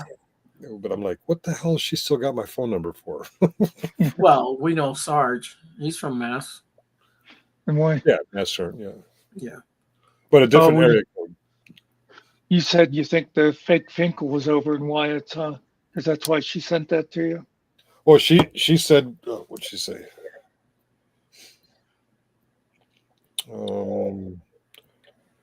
Okay, that confirms it. A Massachusetts area code who knows Top's "Hi, Shiz. Why are you sending me this?" She says, "Were you not in Wyatt's chat? You made a statement about it being his dad, but it's his charges." I'm like, "No, I wasn't over there." And I said, "There has been an old Sarge Finkel, a David Finkel, or Finkle, L-E, not E-L, and just Finkel socks in several channels." And she goes on trying to tell me what I was talking about. And I'm like, "Yeah, okay, whatever." It wasn't me, so I don't care. They need to click the avatar next time he's in there and make sure. That's the problem. Well, I saw I can't remember if it was after they went to Hill Pirate Studios or when they were still F3. I saw they were having a argument with me with this avatar with this avatar, and hell, if I wasn't me, I would think that was me unless I did you have to be a channel owner or a mod to click on the ellipses and go back to my channel. Right. And they are mods in their channel, I would presume, but they had a full argument with me, and General Specifics had full arguments with me, and people. I think I was at a funeral. I don't remember. I was somewhere, and people told me that I was in For Public Safety's channel and KFAR's channel. I'm like, all right. Probably, I'm thinking Vegas VIPs or someone like him, but at this point, I don't really care. If you think it's me saying this stuff, have at it. Yeah, it could be. It could be Vegas. He's sneaky that way. Yeah. When I first was getting to know him, he came at me as Fraud at Wrangler, and I was convinced that it was the Fraud at Wrangler.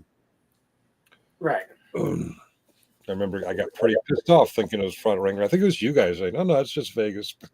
Yeah. And Vegas. Yeah, I don't know. Several. I don't know if at the time if we knew it was Vegas, but we were like saying that's not really him. That's not really him. Oh, okay. Somewhere between that and now, I can't remember when, there was someone who I trusted at the time named Ronnie News Network. Ronnie. Yeah, Ronnie. Yeah. Well, he did a very, very good simulation of her, and I gave her as him. You know what I'm trying to say. He was socking her, and I thought it was her, and I gave her a wrench. It came back and bit me in the ass after a while. Of course. Yeah, and I don't think she ever really did believe that he did that. Right. Because she was like blaming me on that and stuff, and it's like. Yeah, the Mountie's still coming for you. Yeah. Yeah. The problem is mental illness. That's all I'm going to say. Yeah. The Mounties are coming for mentally ill Muckster, and JJ's No. A mental illness person. Oh. You know, yeah. In her mind, there's I think there's really something wrong with her. She needs to go get help. I remember one night was this not this channel, but this one of our channels. Yeah. She was going out. She was crying about her son being in the hospital. Yeah. I was there. Okay, yeah. And as we suggested things, her story would change a little bit. Yeah. Then the flat tire. Yeah. She would change the flat tire, and I'm like, really? Your husband is that useless for everything? Well, then it was like, was it her husband was like at work or what? And then all of a sudden her husband was there, and then it was like, but I know I just was sitting there saying to myself, don't offer Finkel, because she kept going, oh, and I don't know, I have a backup credit card, but I don't remember the password to it. He's staying in the room where a woman can't stay in that room, only men. And I'm like, really, woman? Okay, whatever, man.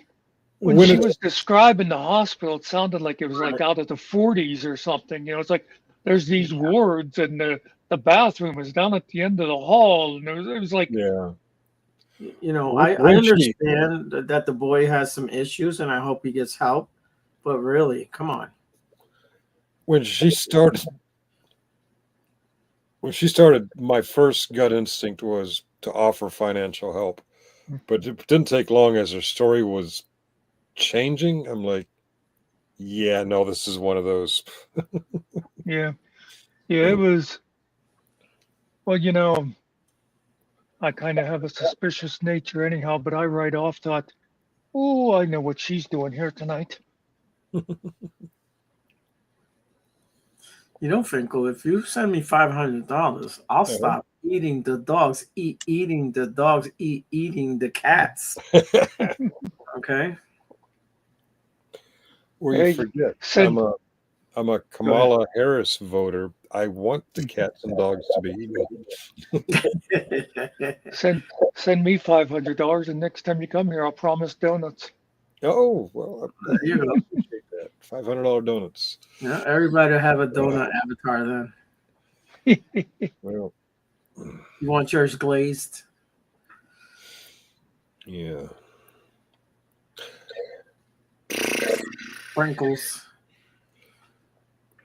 Earlier in the year, when I wanted to make sure Kaiser saw something I was saying in his chat when I was socking some made up sock, they gagged me, and I still wanted to send it, so I super chatted with what I wanted him to see me say, and it went through. The other night, I was having a normal conversation, not a trolling conversation, but a normal conversation from chat with the GS, and his mods came after me. And I thought, well, I want to make sure GS sees this. So I did a little super chat, and it wouldn't take it because now, if you're gagged or banned or what timed out, Yeah. you can't super chat. And I'm like, well, I guess that's his financial loss. You got to control your mods, man. So you're telling me he can't buy any poofs? No poofs. No poofs for you. Yeah, he definitely does not like any sort of criticism in his chat. No, and that was the funny thing. I wasn't criticizing. I was just pointing out some things as I saw them, and he would actually pull some of them up and like, oh, I don't know about this. And he asked the rest of his panel, and he was being actually respectful towards me, and I was, being nice towards him. And one of the mods named Dove something. I think Rats to the Moon or this other character timed me out, and I don't think he even realizes that I was timed out. But I'm not going to worry about it. Well, he's like schizophrenic anyhow, because he's like, oh, there's my buddy Finkel. Good to see you, Finkel. Hey, how's it going? And then the next day, it's like, that fucking lion Finkel. Yeah.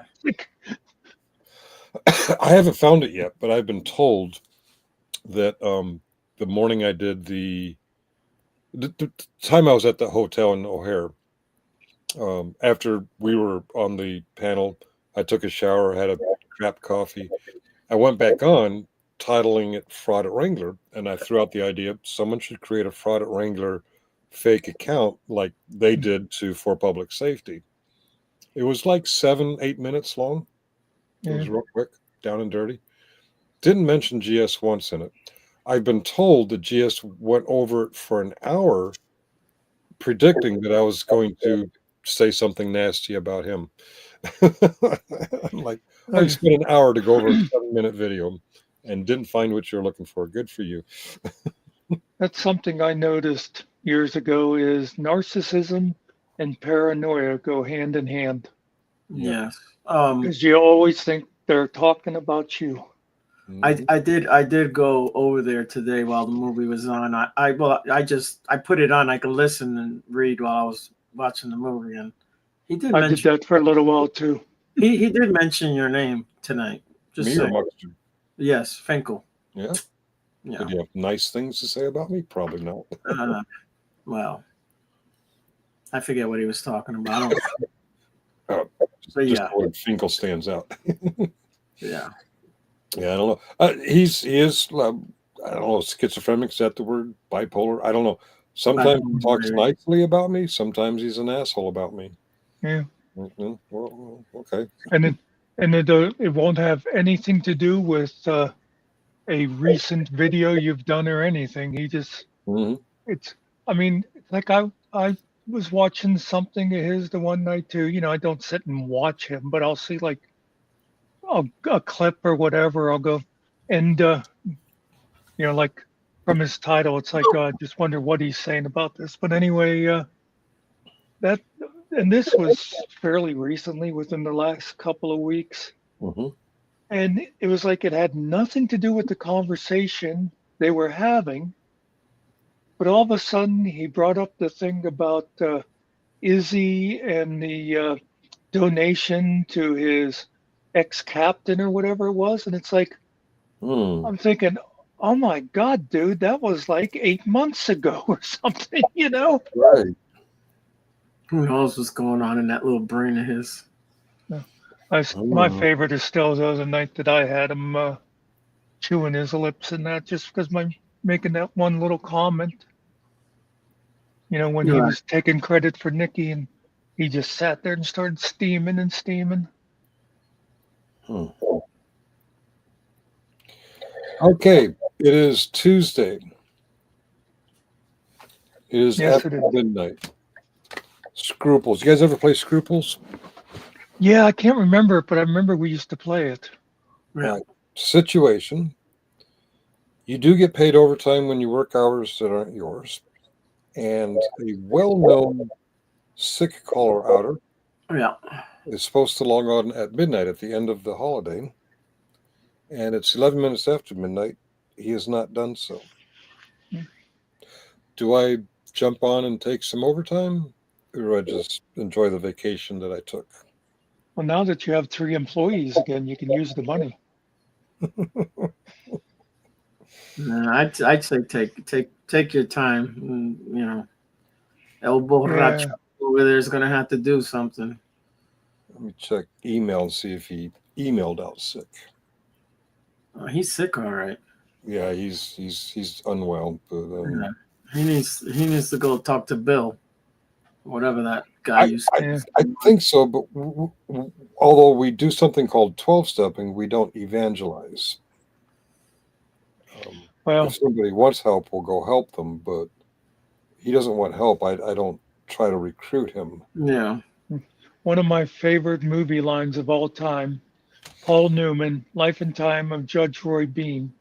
And tell me if my microphone starts breaking up, by the way, because I'm getting low battery notices. But anyway, you know, it's all about, it starts with him, Leo. He basically starts that town and it grows up, and all his deputies end up marrying the bar girls.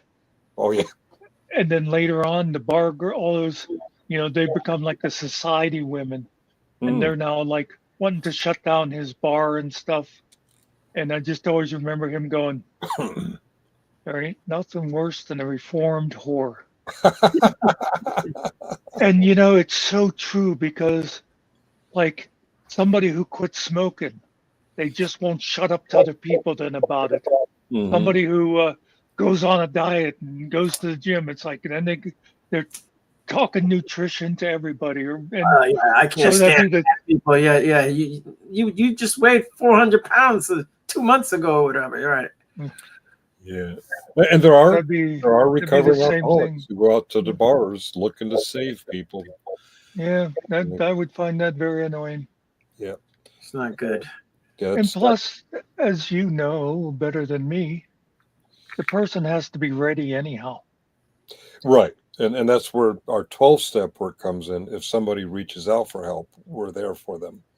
But, I guess it's kind of contradictory, although Bill W. went looking for somebody to help. Yeah. But yeah, we don't. Well, traditionally we don't evangelize, but there are those of us who do evangelize, or nothing worse than a reformed whore.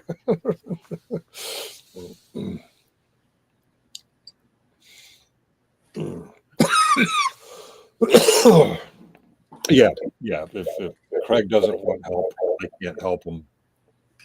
Yeah. He knows my story.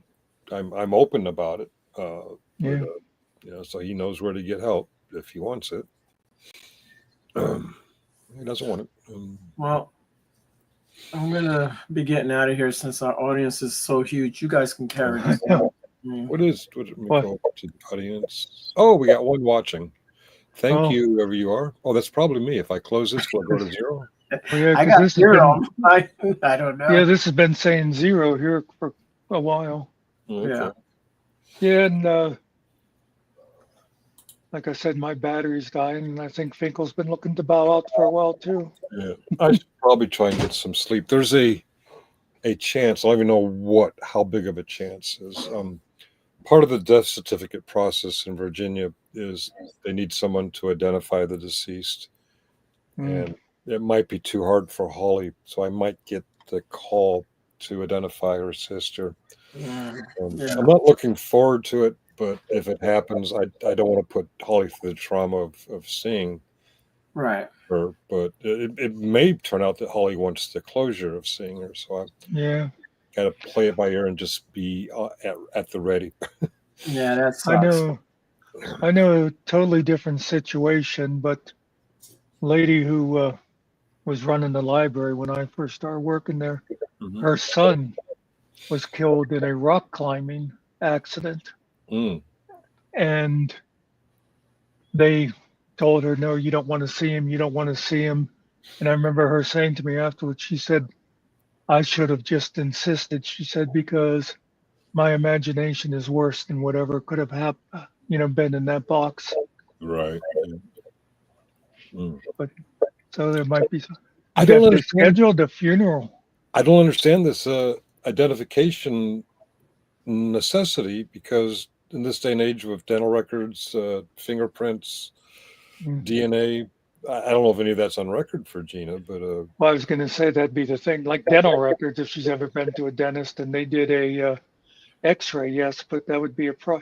Yeah, it is funny. I didn't think that under just regular situation like that they insisted on a lot of people ended up the way Gina did, don't have family, don't have people who know them. How do they get a death certificate if Right. I mean, do they have the funeral scheduled? no funeral. When everyone signs off on it, she's going to be cremated. It has to come after the death certificate and after all the siblings agree. In Virginia, to have someone cremated, all next of kin have to agree, because it's something that you can't take back once it's done. All right. But sometime in the future, they're going to have a family Memorial. gathering, a celebration of life, but no actual funeral home calling hours or anything like that. Well, we always called the after funeral or wake, whatever. And we did. It's funny, never really realized it till the one time I was talking to Barb about something and said, well, remember that night at Uncle Joe's party? And it was Uncle Joe's wake. And we realized that's what we'd always call him, Uncle Joe's party or, Mom's party or whatever. Right, yeah. Yeah, that's what we're doing for Holly's brother. We were picking up Holly's sister for his celebration of life at the gathering. But when we got to Gina's house, she was in a very similar condition. I want to say that was about a year ago. Sometime in 2024. We kicking ourselves. We should have known then that she needs forced constant care. Yeah. That sucks. Yeah. All right. It's just good Holly has you to lean on. Yeah. Well, her kids, in fact, it was her son that went into the house and found her. Her kids are very stable, mature, intelligent beings, and her siblings, I better not. I don't know. Just leave it there. Yeah. It is what it is, man. That's what I say. Yeah, there are. Holly does have a support system. Gina had a support system. I just didn't know where to draw that line of pushing ourselves on her or letting her reach out to us. One of the tragedy is we believe she was watching the Super Bowl and then everyone lost contact with her, and she was found late Tuesday night. We don't know how long she laid there. But when Holly and I were looking for her Social Security card, her medical insurance card, her driver's license, and possibly a will, we did come across an Amazon box that was delivered about 2 weeks ago. Holly asked me to open it, and it was a life alert thing. Wow. I'm like, oh my God. I am hoping it was an instant, not a falling down and laying there for 2 days. Right. Because that's just extra tragic. If there was a life alert upstairs, it just never got opened and turned on. Yeah. Wow. Unfortunate. Yeah. I shouldn't be airing this on YouTube. I'm going to say goodnight, guys. All right, man. We'll see you. All right, Yeah, Mark. and we're going to shut it down. If anybody is still listening, thanks for being here. Yeah. All right. Yep. Cheerio. Cheerio.